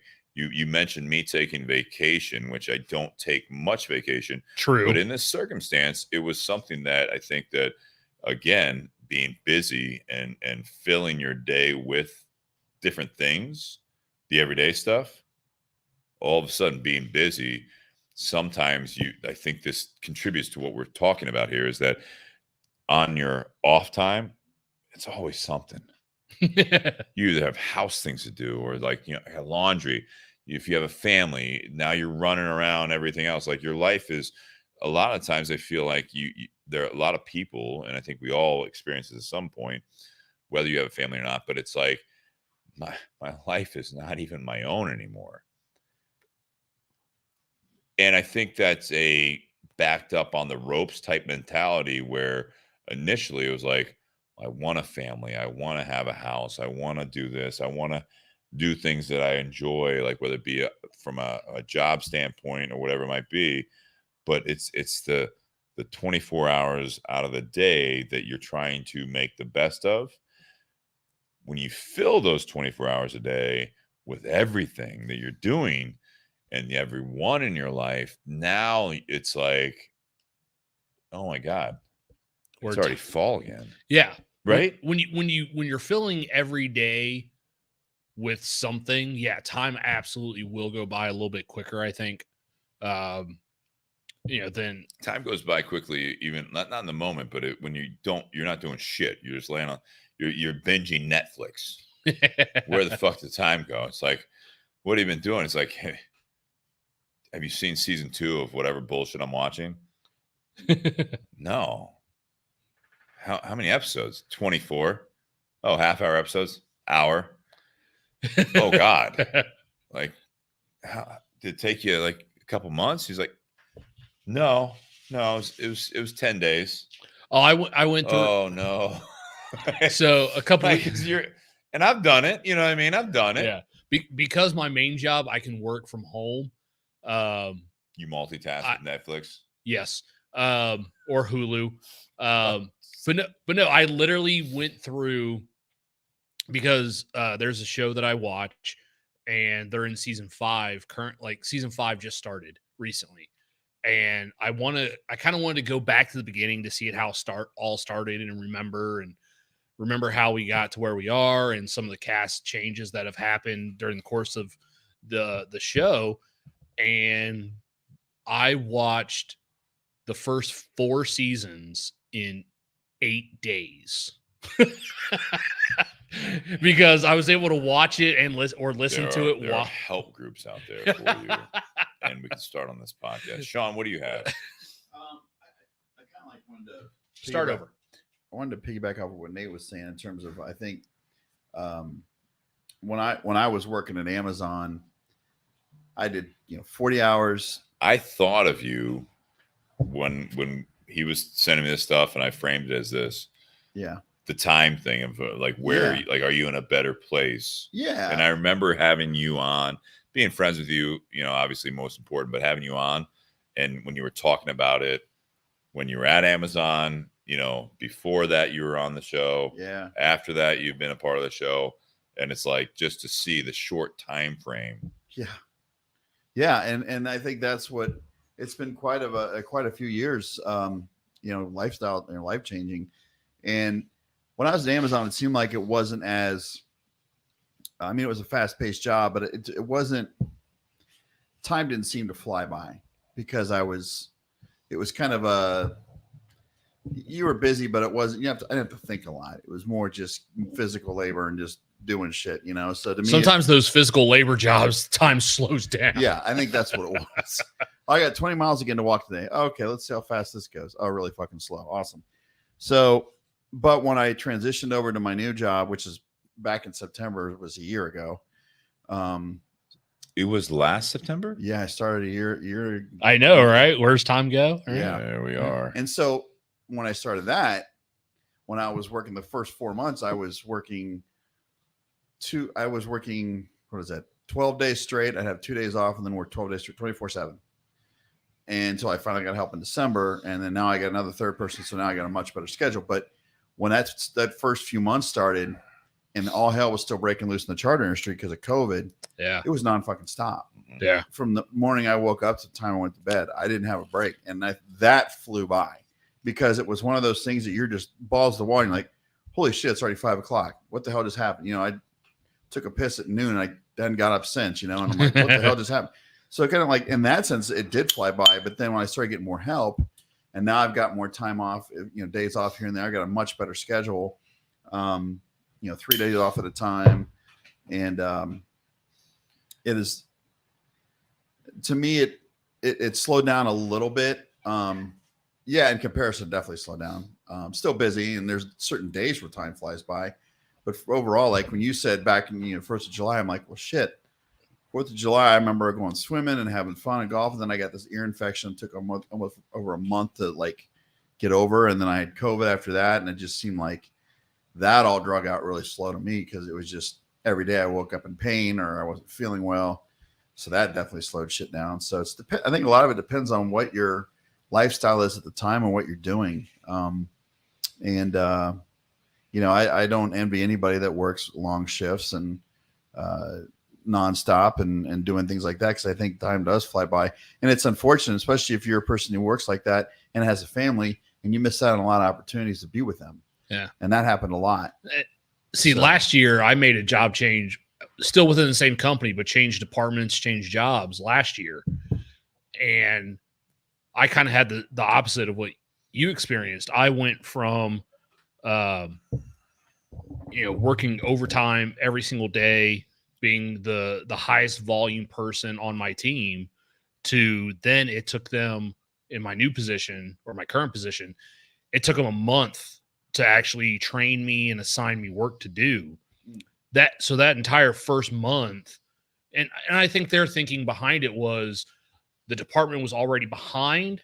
They just wanted to try and keep pace and not fall further behind. So they didn't want to take the time off from doing the necessary work that needed to be done to train me. But I was sitting there thinking, well, if you take an hour or 2 hours to train me on how to do this stuff, I can take more off your plate. Yeah. So that way we can catch up to where we need to be.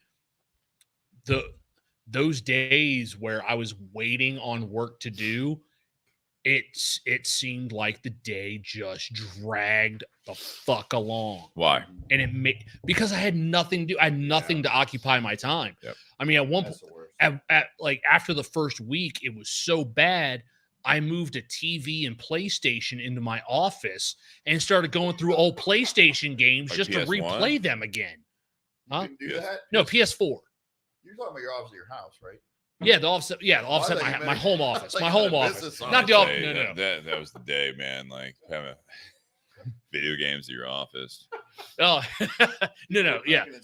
No. My home office. But I mean, no. I mean, there were times I could sit there and take an hour-long break just to go outside and have a cigar and come back, and I've got like 3 emails. Like, okay, cool. Sounds terrible. I got 20 minutes of work. That's a grass is always greener moment, everyone. Yeah, like there are a lot of people. I wish I was busier, and then you get busier. Like, God, I wish I had a moment for myself. Yeah, but then you have those times where all you have is 8 hours a day to yourself, and you're like, fuck, I'm no good on my own. Shit, I need something to occupy my time. I think you just touched on something there. I need something to do. Otherwise, I'm going to go nuts. So let's talk about fall here, right? I mean, I think these are all like valid things. I mean, again, like even Sean, knowing you and having you on the show, some of the people out there that listen, they know you to a point as well. I mean, the fact that it's been over a year since you're back in this industry, that's a flash in the pan. I look at this and I'll bring in a comment there. There's a lot of comments. Tim's out there, Ryan's out there, Ray's out there. Ray brought up something, but I do want to talk about, fall is here.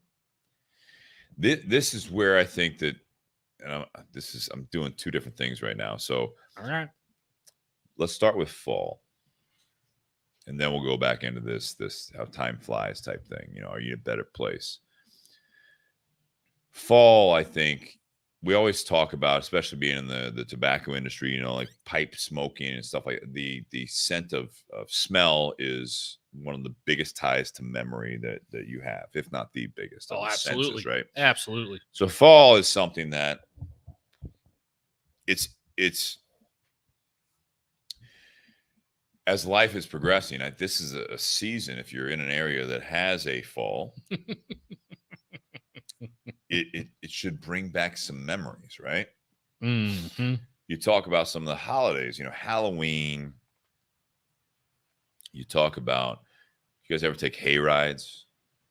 A couple times. Yeah. Oh, yeah. Hay rides, apple picking, going out, picking out pumpkins, carving pumpkins, something that is, like right now it's windy out right now. We have the garage doors. I think it's raining too.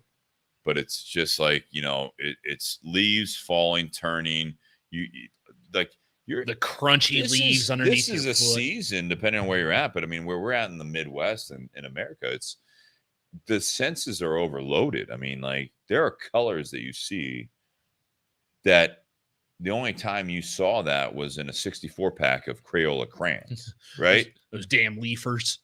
You don't see that. There's a lot of memories tied into this, and I think those are one of the things that Squirrel season. We also look at year to year, right? So year to year, or as you're an adult, we talk about time flies. But when you think there's childhood memories, there are the seasons are changing. Are you in a better place? There's a timeline there that I think that we sometimes overlook the more recent years as we get older because you're so busy. But there's the childhood, or there's the younger years, or 10 years ago. However, there are moments that you really, if you give yourself a moment to appreciate that, I think that you will see that there are these checkpoints. If you have holidays, if you have seasons like that are like physically, you can see the differences, right? Mm-hmm. That if you have a moment of self-reflection, that you can get a lot out of it, and it's a good checkpoint for yourself of this question: fall is here, are you in a better place? Because I think if you just are going through the day-to-day, Ray's out there in Vietnam where he lives, they don't have fall like this, right? It's like there are parts of the world that fall doesn't exist in the sense that it does in other parts of the world like this. That this is something that if you're so tied up in the day-to-day, you don't even take the time to have a moment to appreciate the surroundings and therefore appreciate past moments of your life. And I think there's a lot that goes into that, where it's not only good memories. I think those are very important. It's great to have those, but sometimes there's a checkpoint where you're like, fuck, I'm not living my life the way I want to live my life. Because now my focus is here. It doesn't have to be. Sometimes it has to be there, but a lot of times it doesn't have to be here. And what am I missing out as time is just flying by me, literally just flying by me? That finite timeline is just flying by. It's another fall. All right, October's here. All right, snow's coming up. All right, so what I got to do to prepare for winter? It's like, you don't have to prepare for snow yet. Like, go outside, enjoy the moment. Like, to a point, you enjoy the moment. Like I did last night. Go out, and start a fire. Yeah. But I mean, yeah. When I think of fall, my biggest memory, like you're talking about, my biggest memories of fall either go back to, well, they definitely go back to my childhood. But it was, that was football season when I played football. So at the start of the season, like when you're doing 2-a-days, you're sweating your ass off because it's 90 something degrees with 90% humidity. But then, halfway through the season, it's like this, and it's a little cooler out. Sometimes you're putting on long sleeve shirts underneath your jersey because you definitely feel that cool air. But then it also makes me remember, fall. That was, when I was a younger kid, even before I was playing football, that was squirrel season. One of the things I looked forward to the most was when fall hit, going down to Kentucky with my dad to our family land down there and going hunting, doing some clay pigeon shooting, grilling outside, visiting my family that lives down there, that they never seemed to make a trip up to Ohio. We always had to go to Kentucky to see them. I hope they're listening. But no, like that's what I remember when I think when someone talks about fall. Like those are some of the things that come to my mind first, is those times where I was doing something, but it was outside. It was things that only happened during the fall. Okay, Sean. I think just two things. I feel really blessed in the sense that growing up with my parents, they really made the time to take us out and do things every season, but the fall seemed to be more just because of, going to haunted houses back then as opposed to going to them now. I don't think there was insanely fucking crazy as they used to be. It was more kind of a simpler time. So we did stuff like that, but my parents always took us on hikes or we went camping, and I think they always made it a point to make sure my brother and I had, good experiences with that stuff. And for that, I'm grateful for them for giving us that opportunity, because then was able to pass it down to Molly. But I got to give all that credit also to Teresa, because me being in the industry, I was seem to be busy and working all the time. And I mentioned this before. She's all about creating memories for Molly. And so every season, every fucking holiday or whatever, she's making sure she's doing something for Molly that creates memories, and they get to live this experience. Now they're 14 years old now, and they don't want anything to do with either of us. They're teenage right now, and nothing's cool at all if we say anything. But I know when they get older, they're going to appreciate that. And I mentioned this before, that she does a blog, and she's got when the first few years she did it every day, and then it was every week, and then it was every month, and now it's like every quarter. But she's got books probably stacked 4 feet high of photos. Like, she took all that and put it into a blog on the computer, but then made books out of them. Nice. And they're big, fucking like 8.5 by 11 colored, soft, soft cover. But if you were to stack them on top of each other, they'd probably be like 2-3 feet high. And does Molly appreciate that at this not moment? yet? She'll go in and look at them, but this is, I think it's more for when they're older. Yeah. And they can look back, because if they ever want to look back and say, I wonder what it was like when I was a kid, I don't know many kids that have that. So, but anyway, I guess my point was, Teresa really fills in those gaps when I'm super busy. She makes that effort to make sure we do pumpkin picking. And now we're bringing friends. So she has a friend that has never done it before. So we're going to do pumpkin picking and do jack-o'-lanterns and all that shit. But like giving other people, just not Molly, but other people that haven't really experienced it. Even last year, we took Michaela. Yeah. She'd never done it. Yeah. And it's just giving these people opportunities to enjoy what it's all about. That's because Michaela grew up in LA where there's no seasons. Right. So Nice. it was she was blown away by like the whole process. And, just to do that little thing for her was also for both Teresa and I to see the smile on her face, to see what it was all about. And so having Teresa not be as insanely busy as I am with my job, she can step back and go, all right, let's plan this here. This coming weekend, let's try to do this, let's try to do that. And, we went camping a few weeks ago, and, we're just trying to, whether Molly cares a shit about it or not, we're trying to experience it ourselves as a couple too. And I think that really strengthens our relationship. And I know it's hard to believe it now, but I know when Molly gets older, she'll appreciate it. So, yeah. Well, and not saying that Molly won't appreciate it, yeah. but as parents, as influencing that person, right? Sure. No matter who it is, I think there's the good balance of the purity of it is that you want to do it to have that experience for the person that's important in your life. Sure.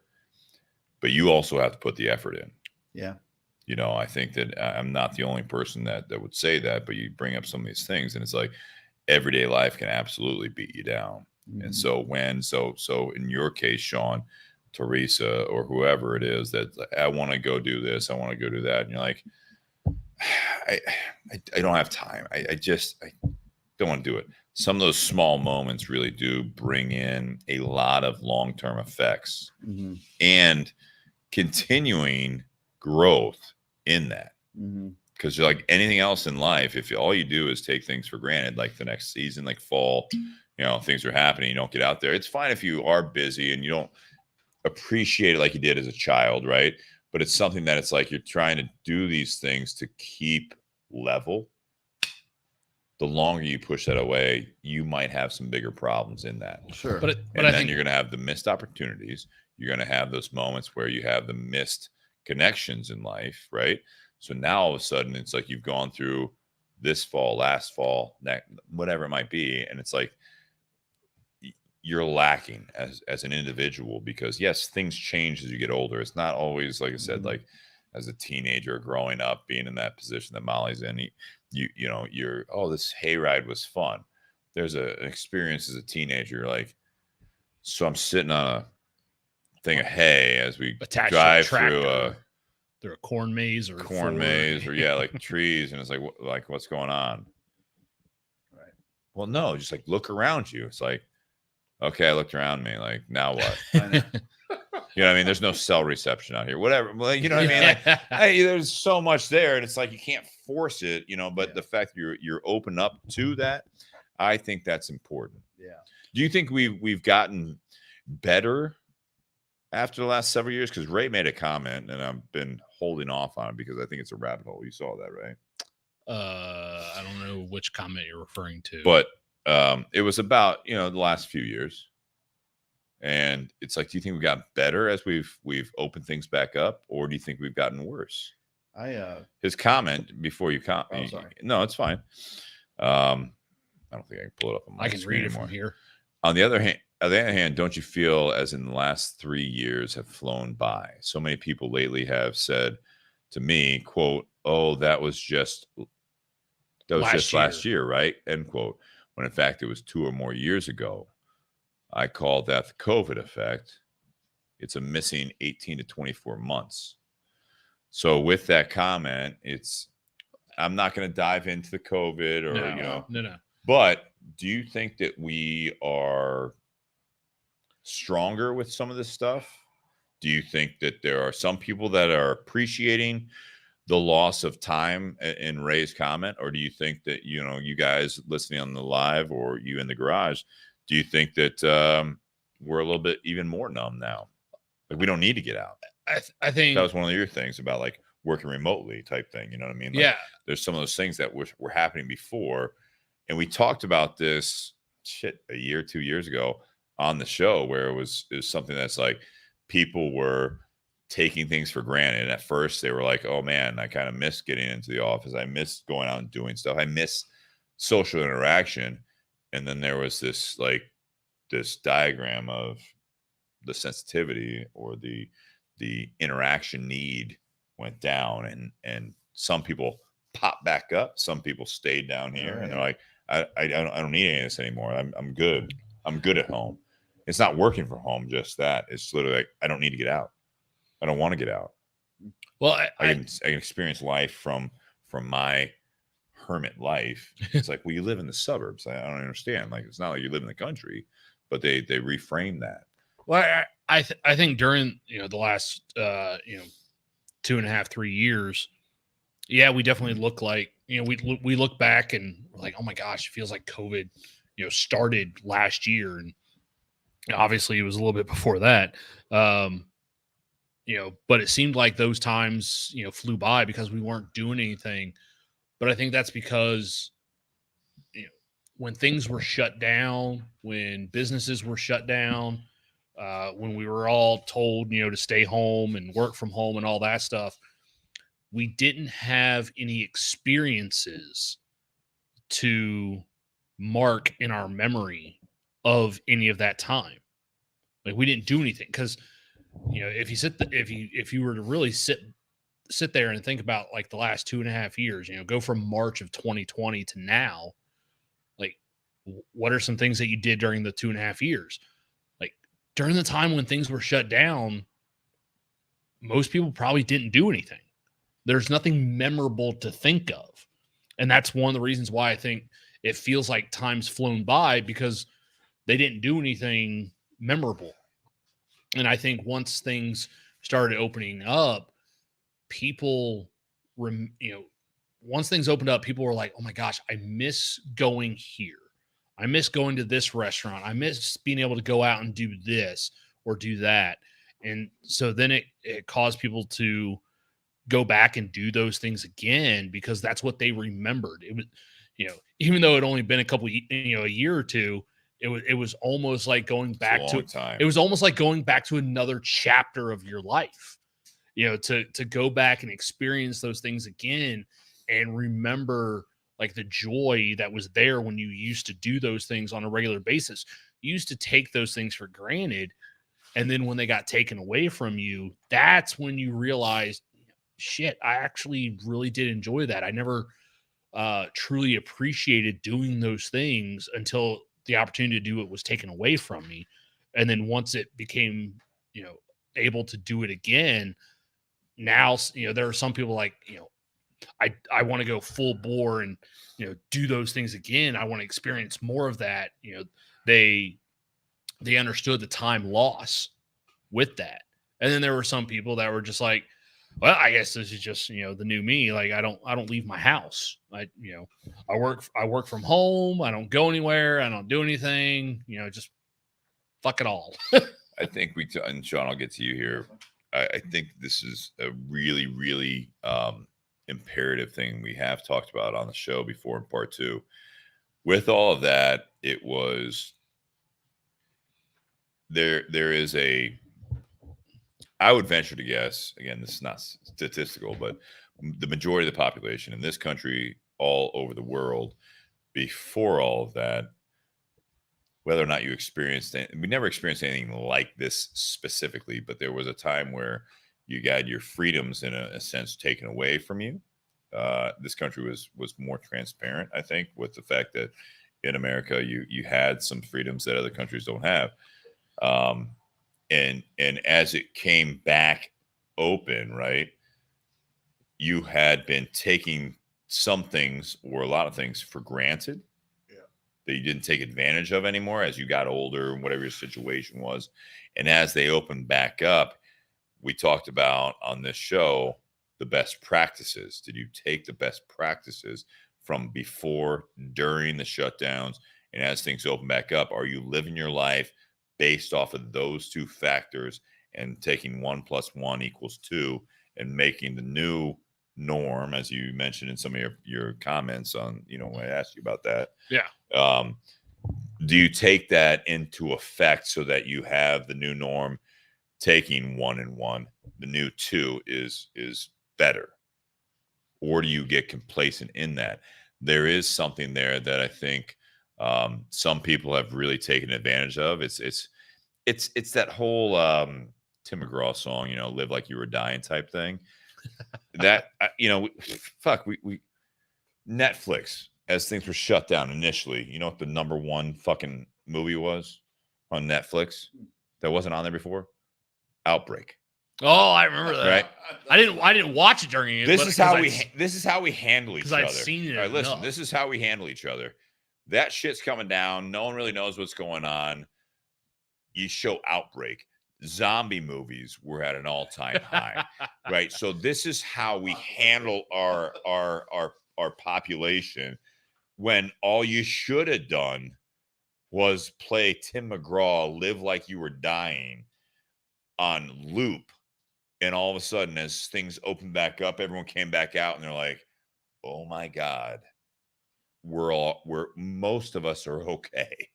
The 99% are okay. Let's make the best of this world and make the best of my life." What we did was the opposite and said, "You could have died."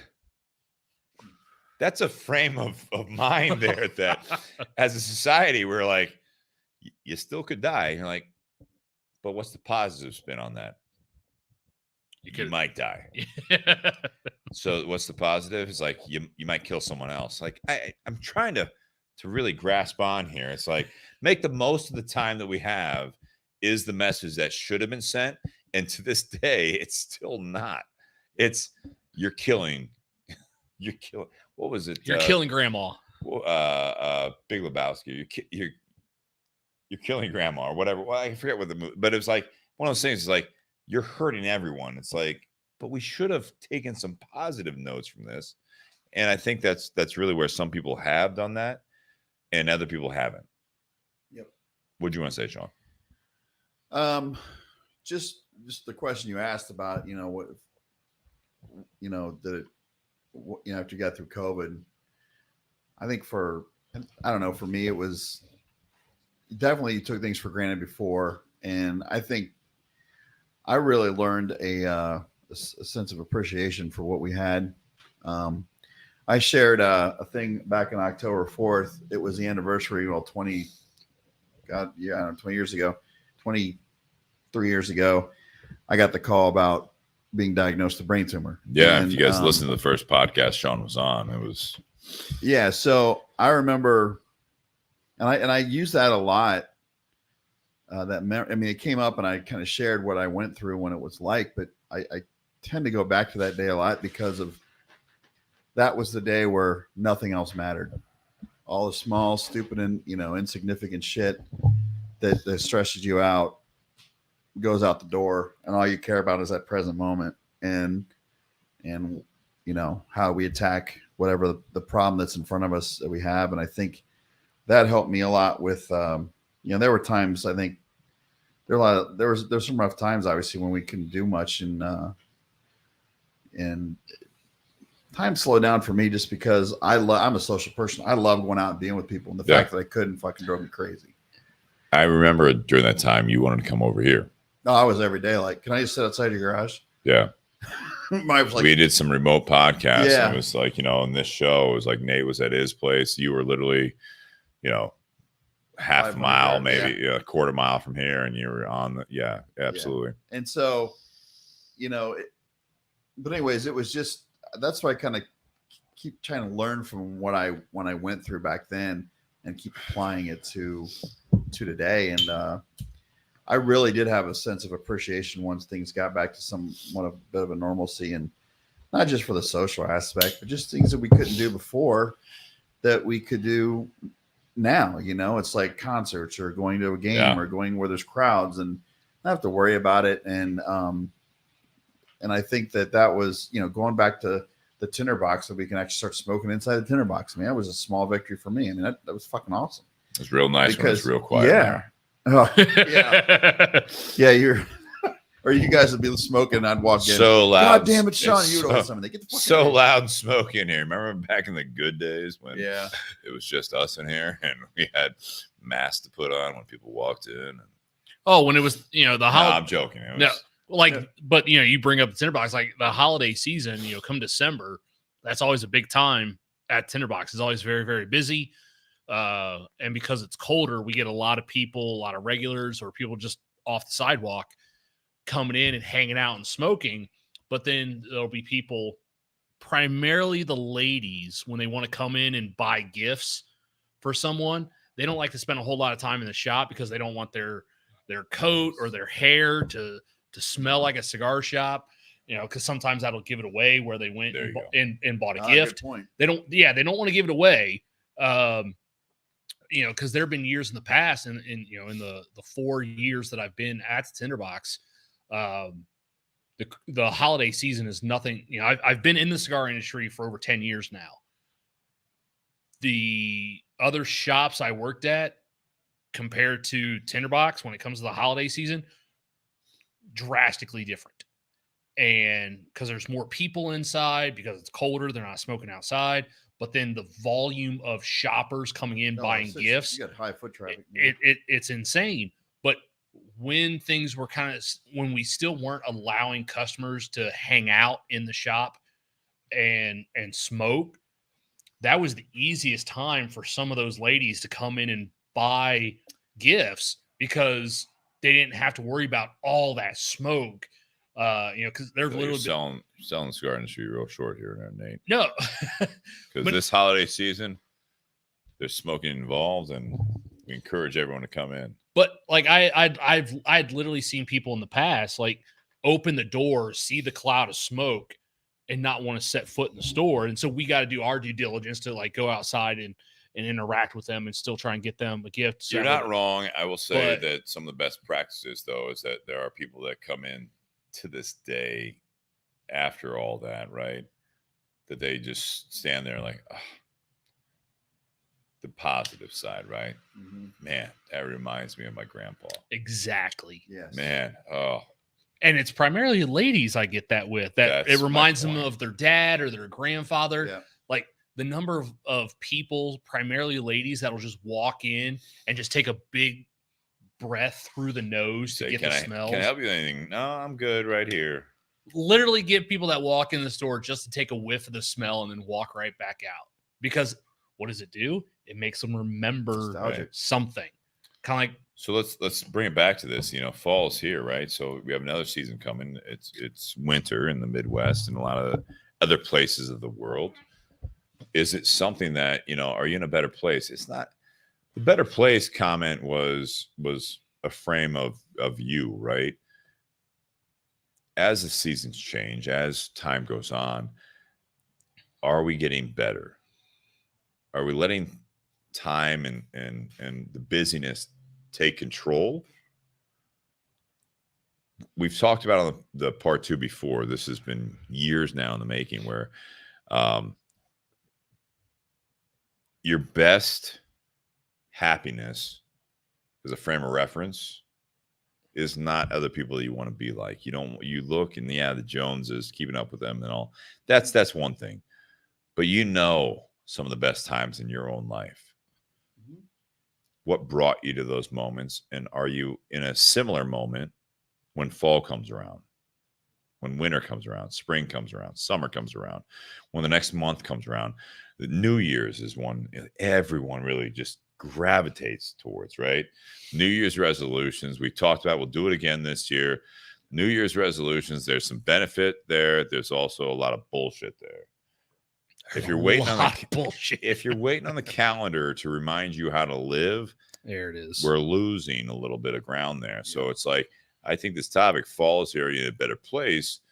It's are we losing ground to our own self when we're the only measuring stick of our own happiness truly is how happy have you been in the past, and what was the dynamic at that moment that you were the happiest? How does that translate to where you're at in this life, where you're at right now? Sometimes like, well, I didn't have a family. I didn't have a house. I didn't have a career. My happiness was really just it was carefree. There's no responsibilities. Like, now you have responsibilities. So your answer is literally to throw them all away? No, it's not. No, I don't want to do that. But I want to be happy with what I have now. I'll say this to you guys. One of the biggest things is that when you're happy, when you're on your own, who do you have to rely on? You. Yeah, you. Just you. Yeah, primarily, yeah. That's a lonely place. So when you have people that are important in your life, that are pushing you, that are trying to make your life better, do you push them away because the happiest you was when you were on your own? Or do you try to translate that to the opportunity you have, and how do you take that happy moment to the overwhelming moment that you might be in as the seasons change, things you are taking for granted to a fault?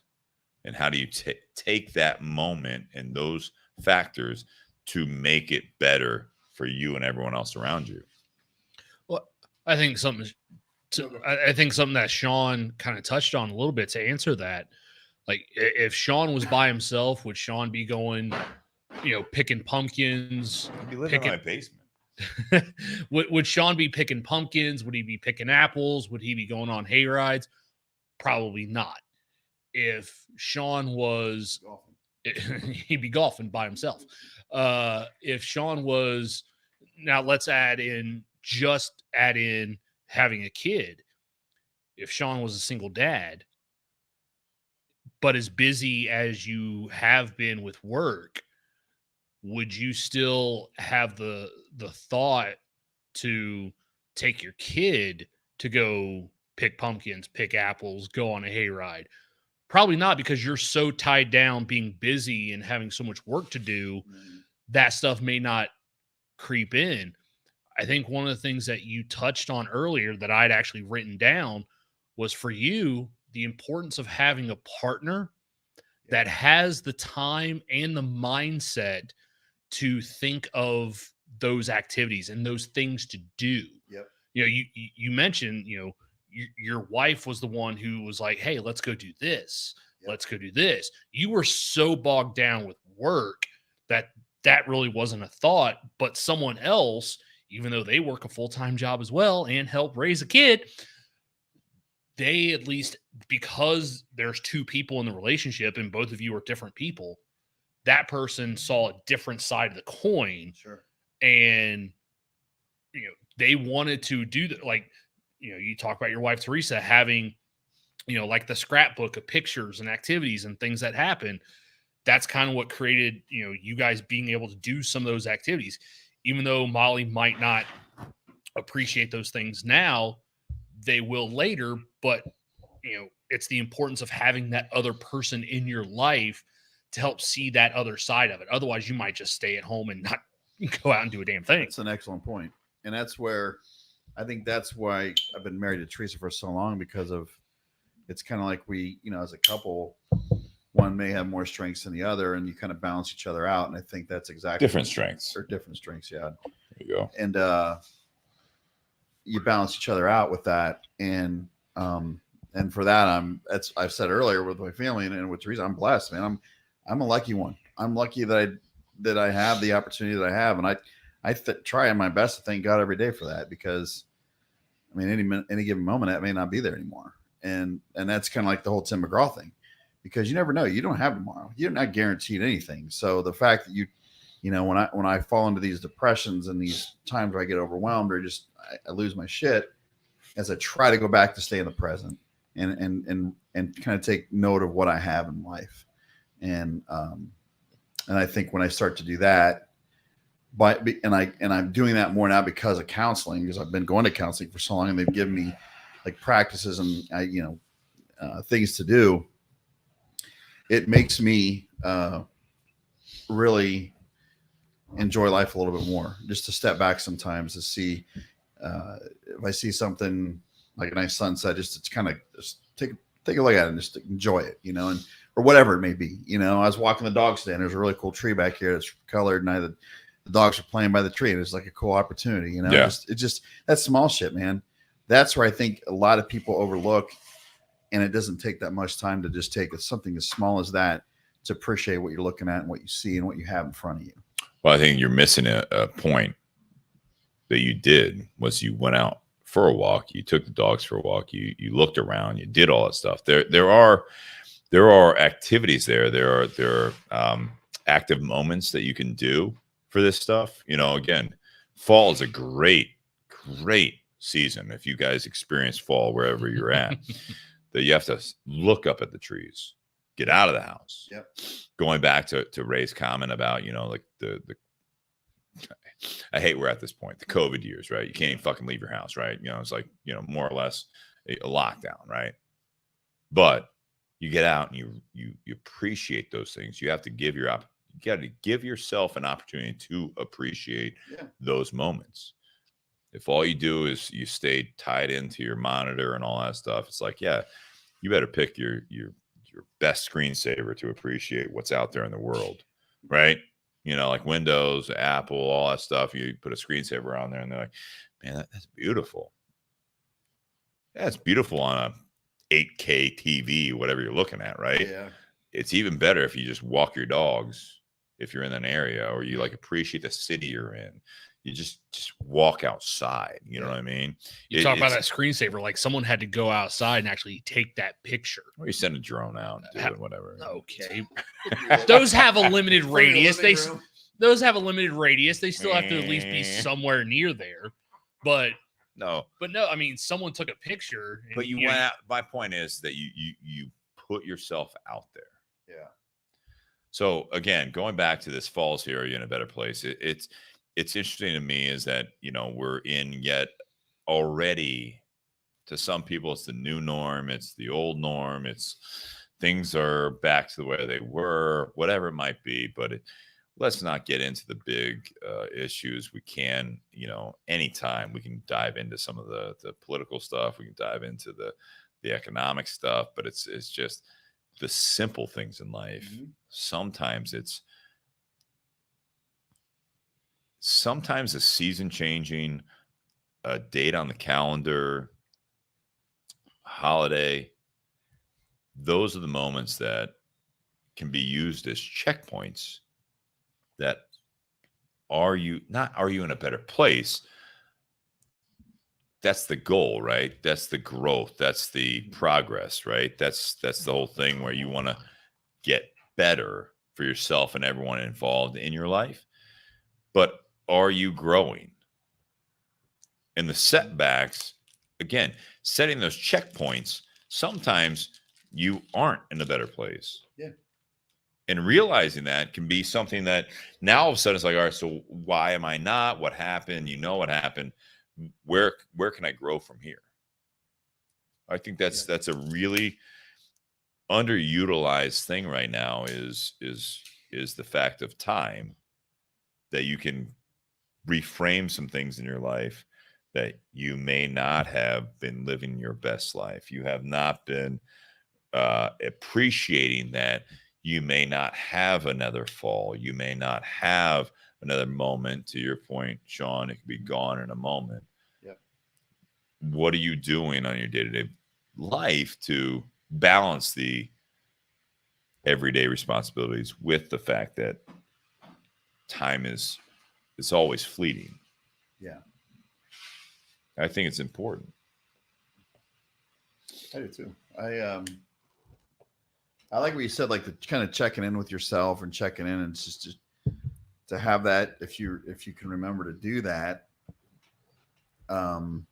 whether it's good or bad, it's when I think of checking in with yourself, I look at it as a way of like stepping away from your day-to-day life and just kind of reflecting, allowing yourself to kind of clear your mind, see where you are now, for worse or for better, and what you can do moving forward to make it better, or continue to be better, or stay better, or whatever it may be. So here on fall, right? And Ray says a classic hallmark thing, right? Stop and smell the roses. Stop and smell the apple spice. So that was followed up. That was followed up, actually. Let me see if I can. Ryan Jones says, but Nate Hale. I just answered him. I'm not sure if he answered the question with it being fall. Are you a pumpkin spice guy? I am not a pumpkin spice guy, but I am a pumpkin pie guy. I like pumpkin pie. I don't need all the pumpkin spice shit. Like I drink black coffee. I don't need pumpkin spice lattes. It's a perfect way for coffee. Pumpkin spice is today's Zima. Pumpkin spice is today's Zima. Wow. Nothing wrong with a good malt liquor Zima there. Wow. All right. Or a White Claw. Is there a pumpkin spice White Claw? There should be. I'm surprised that there isn't. Holy shit. They would sell a fortune to the basic bitches out there. Bourbon and BS pumpkin spice soda water. Bumpkin. We need some more bourbon and PS. We need some more Patreon or Venmo contributors on that one. Investors, if you will. No, I think it's a big thing right there, right? You know, there's something, right? You know, Sean, you actually really touched on it, is that when it's just yourself, you know, if fall's not a big thing, you know, get out and walk around. Yeah, it doesn't take much. If you have someone in your life that wants to go apple picking, or, you know, you have family, pick out the pumpkins and stuff like that, open yourself up to it. Mm-hmm. Appreciate the fact that I think for a lot of people, the majority of people, that you want to have someone, whether it be a significant other or friends or whatever, you want to feel like that people want to spend time with you. Mm-hmm. It's not a desperate thing.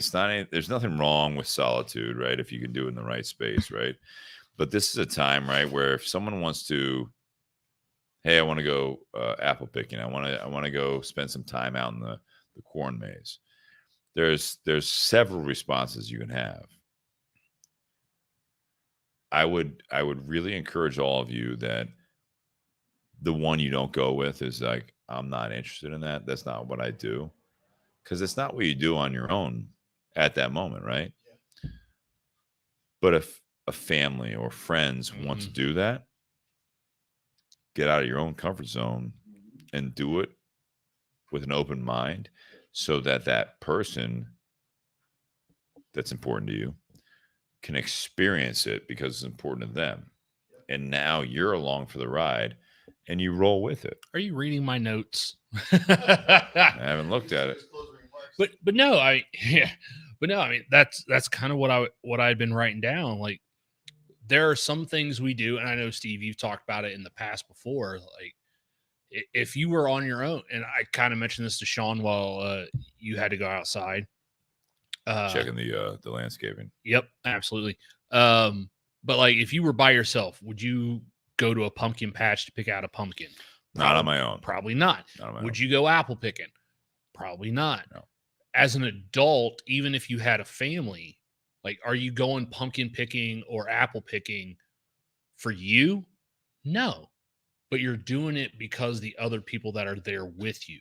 Like, if you're just in a relationship, whether you're married, you have a significant other, like, if that's something that they enjoy doing and you're not, that thrilled about, you go do it because you're creating an experience and a memory for that other party. If you have a kid, you're not going, I mean, let's face it, most of us, we don't want to go to the pumpkin patches this time of year because there's hundreds of people there and we don't want to deal with the crowds, all the screaming and yelling, and shoulder to shoulder with people. We're like, nah, I'd rather be on my own. And COVID. not even before COVID. I'm just kidding. Even before COVID. No. Even before COVID, like, put a mask on the pumpkin. Even before COVID, the idea of going to a pumpkin patch with hundreds of other people, I'd sit there and I'm like, no, I don't want to be around this kind of crowd. I think I'll be around that kind of crowd if I was going to a concert or something that I really wanted to go to, but that's because that's an experience for me. But I speak to your point, right, about the cigar shop where you were talking about like the ladies coming in shopping and not having much smoke. Yeah. I can't give any advice to like Lynn's farm around us or the other ones or wherever you're at that does this. It's all about the ladies and the cigar and all that stuff, right? Where's my cigar night where I can walk around smoking a cigar and picking apples? Yeah. All right. Let's do it. Let's do the father's night, right? Right. So the apple cider's got a little whiskey in it, right? Make sure it's fermented. Yeah. So I have smoked a cigar at an apple picking experience. Yeah. Oh yeah. Yeah. I remember that story. It was. You didn't want to go, but you're like, I'm going to make the best of this. Don't get into that part. But I'm just saying, like, it was. They don't listen. It was like a Monday. It wasn't busy, and I'm just saying, like, I think that's something that you might be able to be in tune with, with the current climate. Is like, all right, the dads that don't want to come out here because they are that selfish with their time and I don't want to go, just take the kids and all that stuff. It's like, all right, where's the guys' night? Yeah. Don't do a hayride when you're smoking cigars. I mean, that's just a fire hazard. Oh. But I'm just saying, like, let's walk out there. That'd be the greatest hayride ever. No, short term. Short I'm just term. saying, like, let's have apple cider bonfires, or I mean, there's a market there that you could do. All right, these two Saturdays or whatever it is, like these 2 days, do it on a Tuesday. I don't care what you do. These 2 days, let's get everyone out there. You know what I mean? It's apple cider, hard apple cider with the cigar smoking. Everything's okay, right? And you put a little ashtray at the end of the aisles, you know what I mean, of the apple trees and the pumpkins and everything else. So, like, you're outdoors already. I just think we're missing an opportunity here. Oh yeah, I mean, I think the other one thing about just with any of that stuff, apple picking, pumpkin picking, whatever it is, in the fall, at least for around here, from probably most areas, is this football.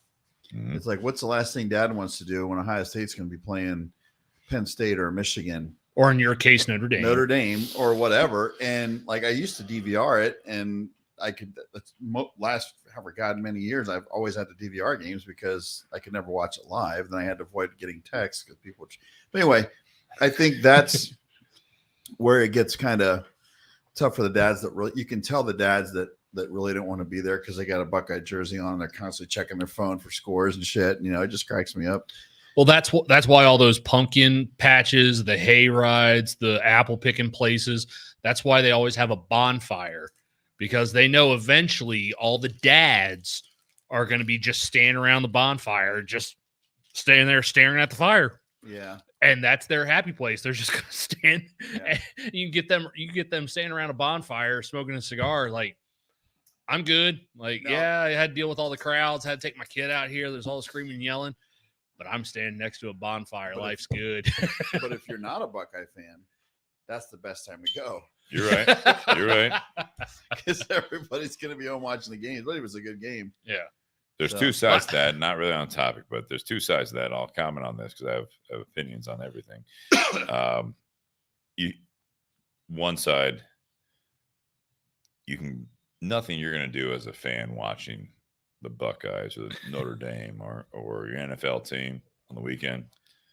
Nothing that you do as a fan will affect the outcome of that game. Doesn't matter what shirt you wear, what you socks will. It's just you want to watch the game. What you will do is affect your family. Yeah.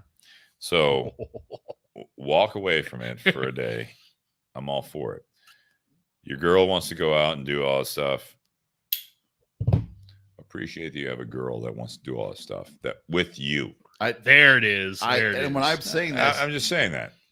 I'm not the one that I have always been willing to step away. I know. You're always there. You are. There are a lot of people that are like, but a lot of people that they learn from it because, to your point, you never know when the next season comes along and they're not there because of whether it be outside of your actions or some of your actions.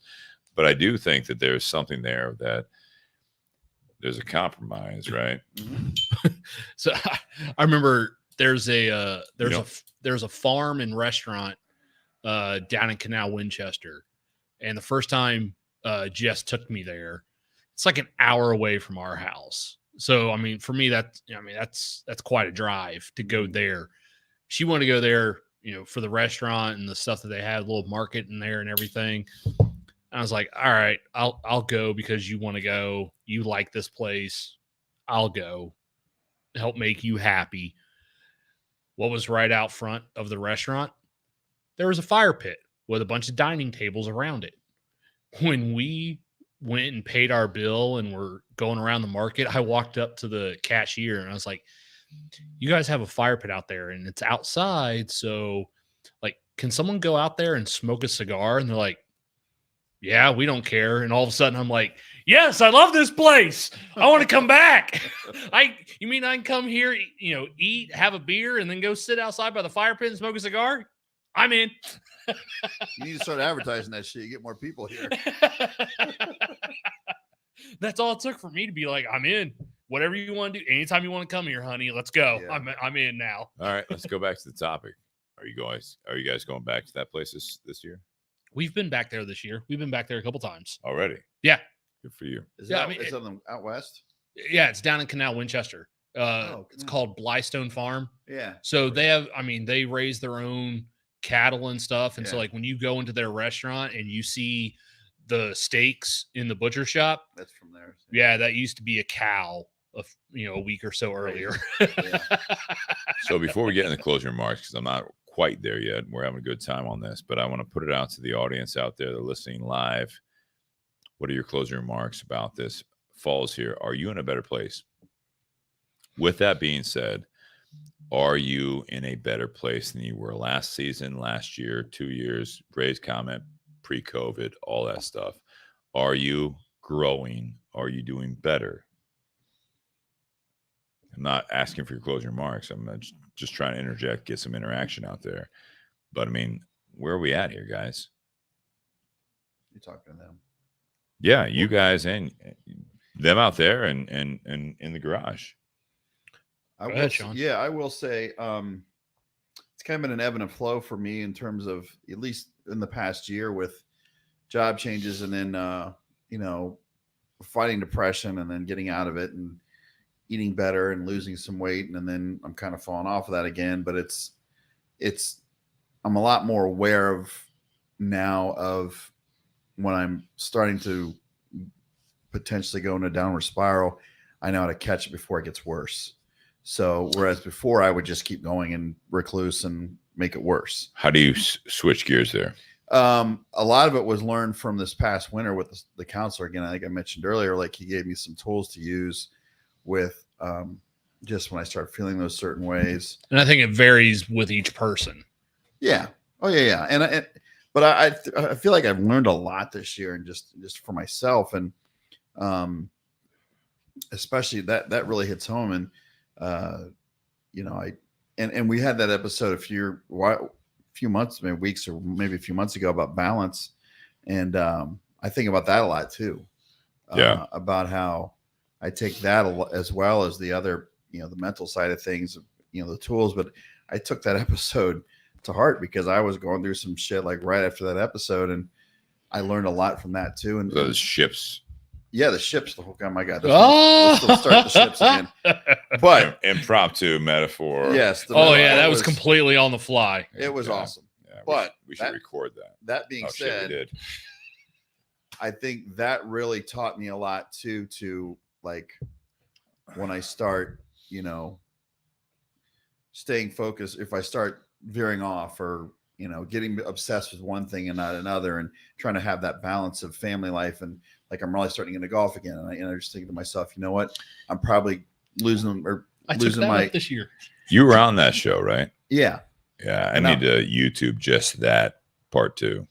Yeah, and I think like for me, it's like I can see myself getting a little more obsessed with golf, and now I just tonight I'm like, you know what, we were talking about, and just bringing this whole thing up now. It's like, I don't play it every day, but I would if I could, but I wouldn't. But thank you. It's like I caught it because of what we discussed, and I'm like, you know what, I need to start getting back into making that balance, making sure I have time for my family, making sure I'm taking care of myself physically, and eating better, and starting to do some exercise. I have some injuries on my shoulder and wrist, so I can't really lift right now, but I'm out walking. At least I'm getting steps, and I'm doing something, just moving. You got those bands though, man. You got the bands, right? I gave them back to you. Yeah. Hit those up. It's funny you brought up the whole golf thing because, as you know, and you and I have played a couple times together this year. Yeah. This year, I got back into golf, even though I only went, not even a handful of times. But it was the first time I went golfing in 6 years. Wow. I thought it'd been 5. Turned out it'd been 6. Oh shit!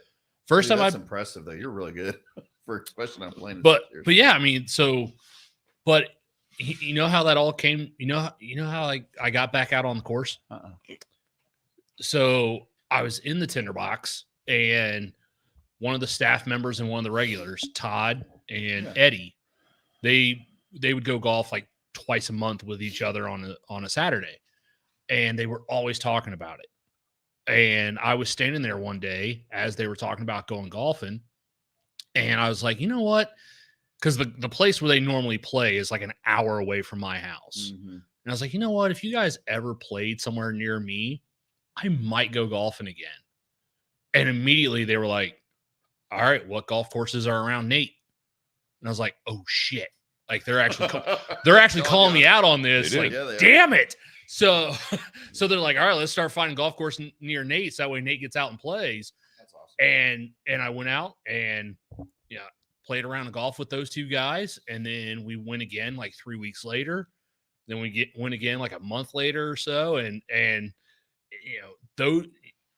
Todd and I work together, obviously, a couple days a week.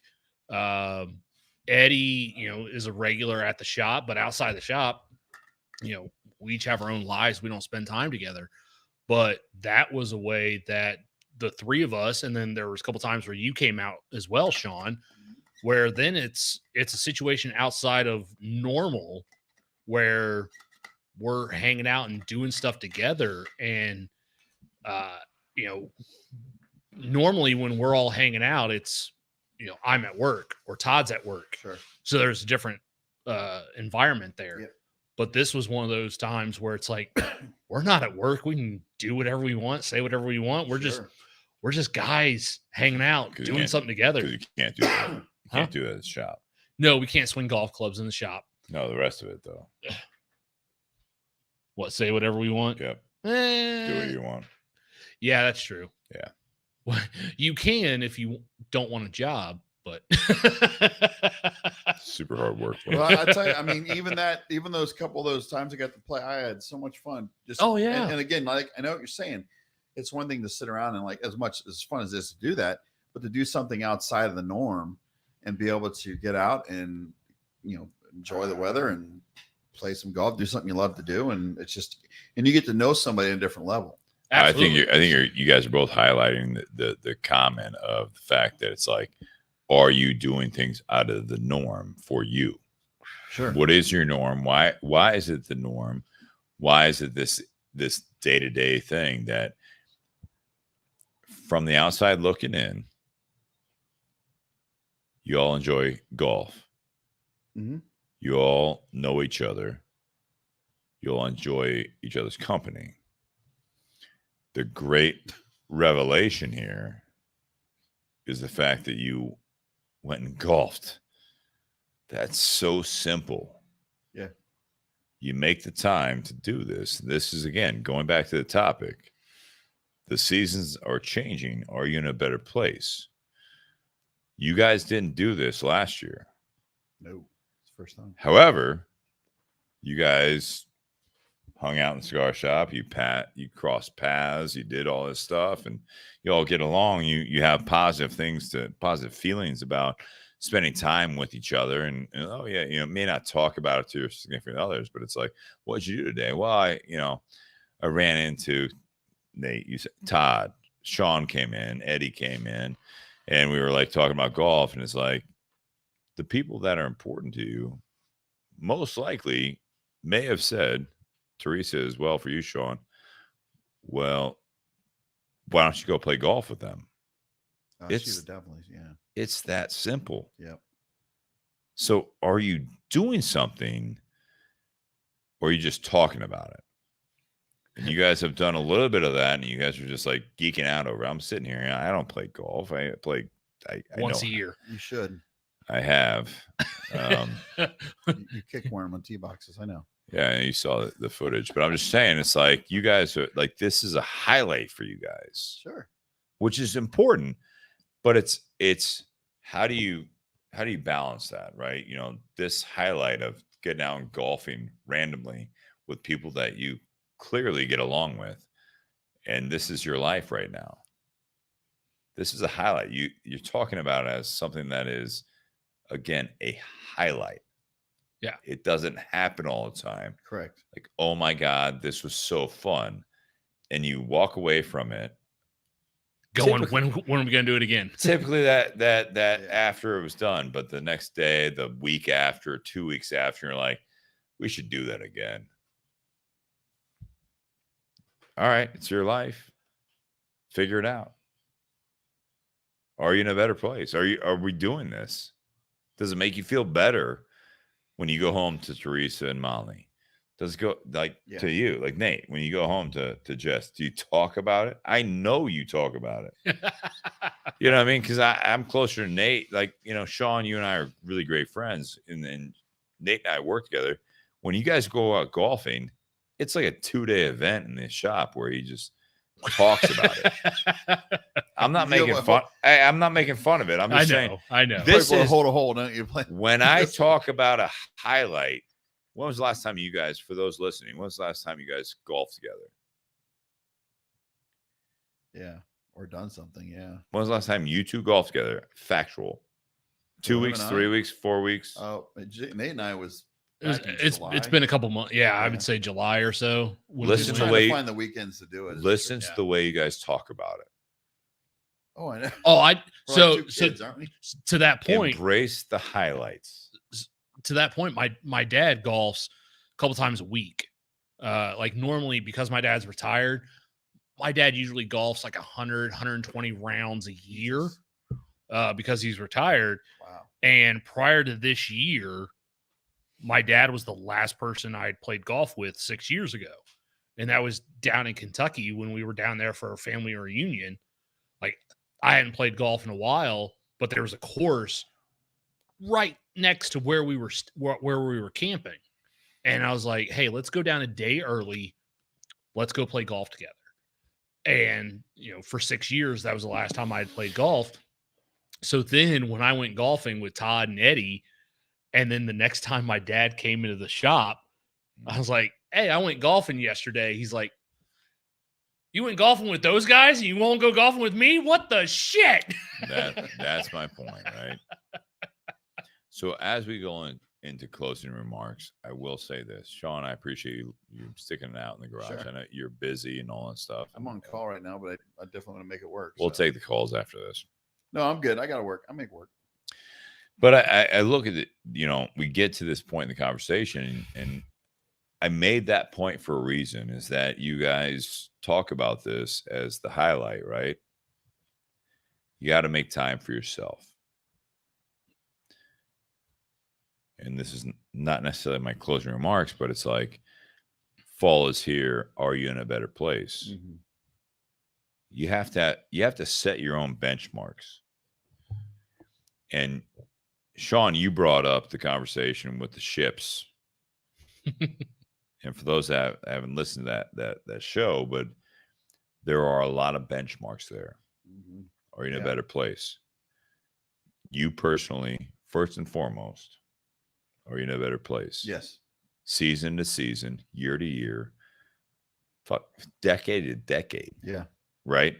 When were you the happiest? Also, the people that are around you, right? Do you appreciate them trying to make you a better person? Yep. And the simple things in life. Fall's coming. What do you miss? You guys are going to miss golf. I don't miss golf when fall comes and winter comes. Oh, I play in don't. the winter.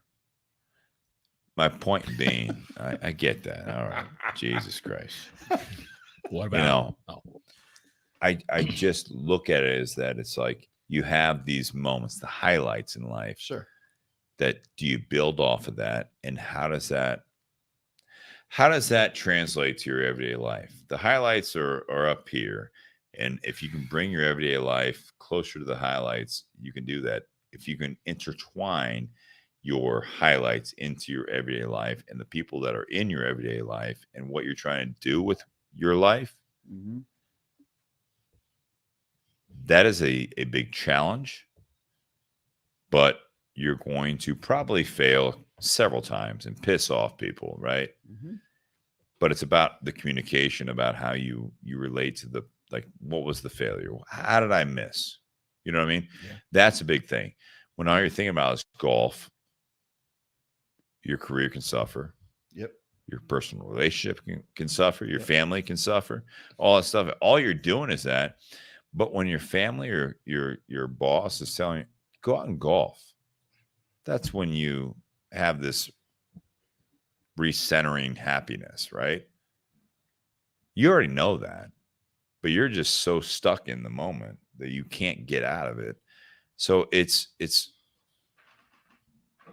for me, it's to you guys. Mm-hmm. Listen to you guys geek out about golfing together. I think it's super sweet. I think that you guys have a proper bromance, and I love it. Oh gosh, I love you, Nate. When Nate comes like in, you, Sean. when Nate comes in and talks about golf, because you guys golf that day, the entire day, and then Sean comes in and talks about golf, and then the next time I see Todd, he talks about that golf match, and I'm like, I'm so happy that you guys had a good time. We'll invite you next time. No, you won't have a good time with me. I'll bring a bottle of Jameson and I'll be hammered on the 9th hole. That sounds like a good time. I'll drive the cart. Yeah. And someone's got to drive the car. I'll drive. No, but I enjoy that, you know what I mean? Because you do have to have a balance. We talk about that a lot, you know, but it's like, again, we're entering the fall. So true closing remarks to you guys and to the audience. I'm watching a few of those, and Sean's still out there. A handful of people are still out there. But as we go into the season changing again, Sean and Nate and anyone wants to chime in from the audience listening, and then I will. But are you better off since last fall? Did you learn anything? Have you had setbacks from previous falls? Mm-hmm. I see a lot of nodding from Sean, but this is that checkpoint. Where are we at? I will. Did you say? Can we do closing remarks? Or This is closing it. remarks. Okay, good. I'm sorry. No, that's okay. Need new banners up here. I'm sorry. Sorry. Closing remarks. Yeah, I need to. Sean, if you want to do closing remarks right now. Okay, thanks, Steve. I appreciate that, man. I have some closing remarks for you. To Sean, who's not on camera here. I have some remarks for you that are If closing. you want to do a Venmo for a second camera angle for Sean. The Sean cam. Studio audience camera. You ever seen Ed TV? I think we should do Sean TV. Oh God, you don't want to do that. Yeah, no. I kind I of just do. took a 2-week colon cleanse. Come on with me. Yeah, you don't do that. Tonight on the Bourbon BS podcast community page, Sean's live again. Here he is, no pants. So again, it would have to be R-rated. I think with what you just asked though, real quick, I mean, when I was fighting, that depression, I'm bringing it up. But anyway, we were going on some trips. We went to LA or California and did this really cool trip. But I was in a good headspace, and there was a lot of times I wasn't fun to be around. And there's been other times where we travel, and like for whatever reason, I'm not in a good mood. I'm just not happy or whatever. I don't remember why, but it was when I was going through all that shit. And Teresa sat down with me when we got back and was like, you got to fix something, because we don't want to be with you anymore when it comes to that kind of stuff. We don't want to travel with you if you're always going to be in a bad mood or depressed, or not depressed, but just being a dick. And I was just grouchy and just I don't know. I just wasn't, I was off. I just was off mentally. And Why? I was really deep into the depression, and things were just setting me off real easy. And I look back now and I feel absolutely horrible, and I feel bad that I put them through that. And that's one thing that, like I said, when we got back, Teresa was like, this is something that needs to change or it ain't going to work. And it really, put life in perspective again very quickly, and made me realize that, like, I got to figure out why. And it was just, I think taking better care of myself was the number one goal and the number one answer, because when I started doing that, I was more fun to be around. I was more willing to be doing things. We went this past few weeks ago, we went camping, and we got done. And she's like, I had so much fun. It was the best birthday gift ever. And the fact that you were engaged and not in a bad mood and you were having fun with us, it meant the world to me. And I'm like, Jesus, it was great, but it also was another one of those, like, reminder of, like, you always aren't the funnest person to be around. So seeing how I've progressed over the summer into that, I think I'm in a much better place now. And again, with what I mentioned earlier, which is having those tools for balance and staying present, I think that helps me a lot. So, like, Sure. The weekend before Christmas, she's already got us. We're going to go to Snowshoe. I think that's down in West Virginia, and do like some tubing and skiing and horseback or sleigh riding, all that shit. Do the whole Christmas fucking Clark You didn't think of that on your own. Horses down the mountain. Yes. And I'm like, I'm like, cool, let's do it. And usually I'm just like, all right, cool, whatever. But I'm like engaged. I'm like, yeah, that sounds awesome. That to my, like what I was saying earlier, is that, when we have someone that wants to do those things, you can react out of solitude. I wouldn't do that stuff. Nate was asking me about would I go out and do that stuff. But when you have someone around you that's very important to you, obviously your wife, your significant other, or someone that you're interested in, they want you to go do that. You open yourself up to that. Yeah. That's honestly, that's big. Yeah. Most people think about the fact that it's like, well, they want to do that, so they want me to be gung-ho. Like, no, let's do this and more. It's like, yeah, let's go. Like, I will be present. Yeah, exactly. I'm not gonna. It's different. I'm not gonna. All right, I'll go. I'll be there. I'm I'll gonna do my hold my thing. head down the whole time. No, I will be there and I'll be present. Yeah. This is your thing. Yeah. Now it's our thing, and I'm going to do my best to make it my thing. Full transparency. I'm going to make it my thing for you. Sure. You make the best of what It's you a lot. got. Yeah, it is. It's a lot.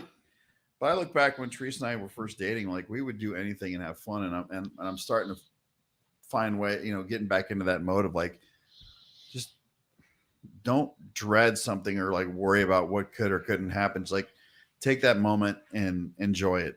Make the best of what you got with it, because again, it goes back to what you mentioned earlier. And what I mentioned earlier is like, you don't have tomorrow, you know, you're not guaranteed anything. And the fact is you're going to create an opportunity to spend time with your family. The weekend prior to Christmas is going to be fucking Clark Griswolded out, but it's like, at least it's something we're doing together that we can have fun together and make a memory together. And that's what it's all about. That's what it's all about, being a family, is creating those opportunities to spend time together. What are you doing it for? I'm doing it for all of us, myself and them. That's what I'm talking about. Yeah. So it's not the normal closing remark, but that's kind of where I'm at. So what are you doing this fall? This fall, I'm still living, man. I'm just Livin. Yeah. I'm just, you know, looking forward to weekends where either if I'm not golfing, I'm spending time with the fam, and I'm making the opportunities, and there's nothing I'm doing a step ahead more than I usually do, is like, I'm making plans. Like, let's go do something instead of waiting for her to make the decision. I make a decision. Let's go out and go do. Let's make a walk. Let's go. There's some remote pumpkin patch that everyone and their brother's going to. Let's get someone in the neighborhood's doing a South Emu marathon. Like, be great for the family. Yeah. Molly won't be here, but Teresa may. I don't know. Molly understands. Yeah, Molly's she's smarter than all. She'd probably go they'd go if I weren't there, because they'd be like, oh, that's cool. So you out with Steve, but not Sean. Molly. You want to come over south? You fucking movie marathon. Hey, Dad, go fuck yourself. Swear to fucking God, Molly, you want to come over? I'll talk to fucking Molly. We'll get them over here. She's been over.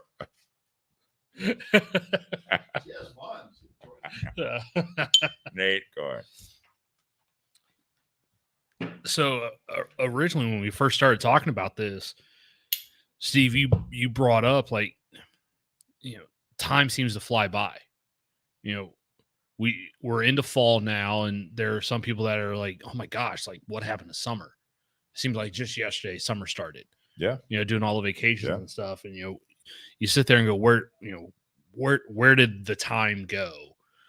Unfortunately, I think with most of us, the reason time seems to go by, and it's different for each person, but it's usually as you get older, you'll hit a certain point in your life where you start filling the hours with stuff rather than memories.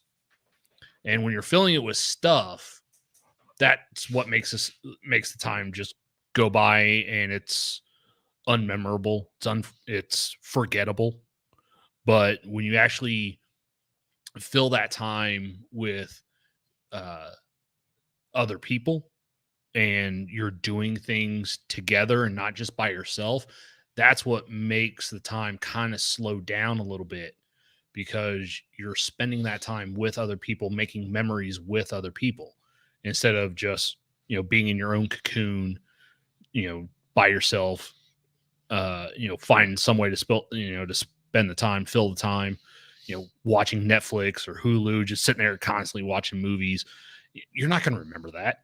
You're not going to remember the afternoons or evenings where you just sat there and binge watch an entire season of a show, but you're going to remember when you went apple picking with someone, or you went to a pumpkin patch with your kid, or you carved a pumpkin for Halloween, which is coming up.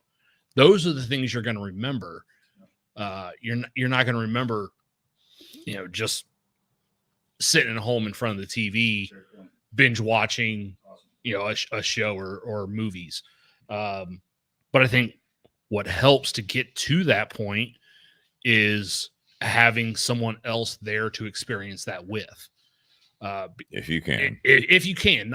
Obviously, not everyone can. Not every season. But it's definitely helpful, because we talked about this from a male perspective. Like, there are a lot of times, if we were the three of us, if we were left on our own, like, okay, we'd go to work and then carve pumpkins with three of us. No, if the three of us were all all do that with kids, if I ever had a kid around me, if the three of us were all on our own, toddy, don't drink mine. Now, if the three of us were all on our own, like after we got done with work, chances are we'd go home, we'd have some whiskey, we'd smoke a cigar, but we'd just sit at home by ourselves. And that's filling the time, but it's not making the best of the time. So sometimes having that significant other or that other person in your life is important because you're different people.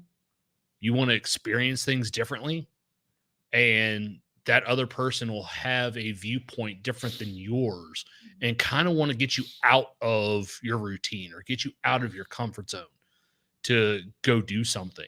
And you kind of need that in your life. So that way time does slow down a little bit. Otherwise, you're going to go through your life, you're going to hit retirement age and go, what the fuck did I do for the last 30 or 40 years? What did, if you're by yourself the whole time, what did I do? I didn't do it. I didn't do a thing. But having someone there who sees things differently can help create some of those experiences. Because sometimes you'll do things for others that way they have an experience. So I mean, a kid doesn't want to go to a pumpkin patch by themselves. They want to go there with their parents. Physically can't. Well, yeah. If they can't drive. And they may not realize it at the time, but when they get older, they're going to remember going there with their parents. They're not going to remember running around the pumpkin patch by themselves. They're going to remember going there with their parents. So sometimes you're just doing it for others, not realizing the impact that it's going to have on yourself. And to end my closing, sometimes you got to quit letting those little trivial things ruin your day. We all have those.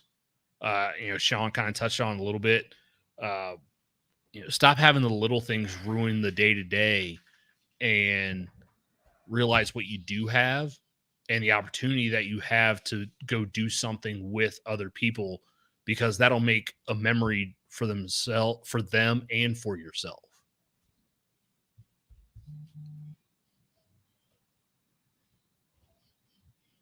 That was. I'm done.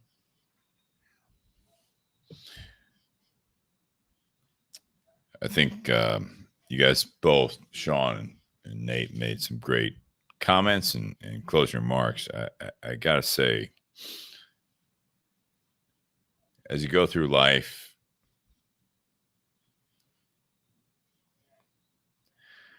there is a respect for, and also a goal to respecting the changing the seasons. We used to take them for granted, but they used to be so impactful. Like when I mentioned that earlier, right? We look back at fall coming in, school was coming in, and your life changed from summer to fall, right? So impactful in your own personal life. As you got older, you go through the ups and downs and all that stuff, and checkpoints are lost a lot of times. You blow by them. You just don't necessarily have that self-reflection on where you're at in life. And we talk about that stuff you talked about, again, Nate, where it's not just about what's important to the people around you, but it's about the fact that this is your life now. When you're on your own, you can survive and you can enjoy life to what's important to you. The more people that you involve in your life, whether it be a significant other or maybe a child, a friend group, or in my case, a dog, my parents, my extended family with my brother and my cousins and everything else. These are those things that you really look at as the seasons change. Are you better off? When you go through heartbreak, are you growing? When the next season comes from heartbreak, did you do something that made you better? Or are you still the same person that experienced that heartbreak? I know you personally, you could probably talk for another half hour just No, on. all I'll say but is just that comparing, as like- long as you're active, as long as you are growing, as long as you are putting active steps involved, you won't be that person, because you want better for yourself. Always, even if you're with that person and you didn't go through heartbreak, but another year has transpired. I know so many people that have fallen into a rut, that another fall has come, another season, another year, whatever it might be. You have not interjected any energy to make more effort to show that person that you enjoy life with that person. You haven't shown that person, you haven't shown yourself the energy that you appreciate the life that where you're at a year later. Another fall has come. Do you feel better? Do you feel like you've grown? Do you feel like you've shown the people that are in your life that they're appreciated, that you support them? All of these things, as time progresses, as that finite timeline continues on, no matter what the season is, you go out apple picking, you go out, you appreciate the leaves changing, all that stuff. Is it for you, or is it for your life? Is it for the people that are around you? There's no right answer. But I will say this. When it all comes down to it, I feel like anything that you do should be for your own life. If you want certain people that you have been gracious enough to accept in your life, and you have felt that they have been generous enough to be in your life, that you are putting effort in day to day. It's not always like over the top, but it's literally just saying thank you. It's literally saying I love you. We talked about that last week. So the fact that like another season's coming, before it's gone, get something out of this. The leaves are changing. The people are in your life. Do your part. And I think if you do your part and to appreciate life and to get more out of it, that's where we go back to that, fall is here. Are you in a better place? That's a goal. So winter comes, summer comes, spring comes. What the time frame in doesn't matter. Is that, are you in a better place? Are you doing something for yourself to make yourself happier and better? And the people that are riding along in life with you, are they happy? Are you doing anything for them? I think there's something that you can absolutely be honest with them, but the biggest thing is be vocal and communicate with that person and the parties that are involved in your life and yourself when you look in the mirror, is be open with that. Because if you can be open with that, there's no secrets. There's no surprises. And that's where you grow and that's where you succeed. So I hope you guys enjoyed part 2. Cheers. Sean, thanks for sticking around. Yep. Nate, all you guys, cheers. Happy Whiskey Wednesday. We'll see you guys next week.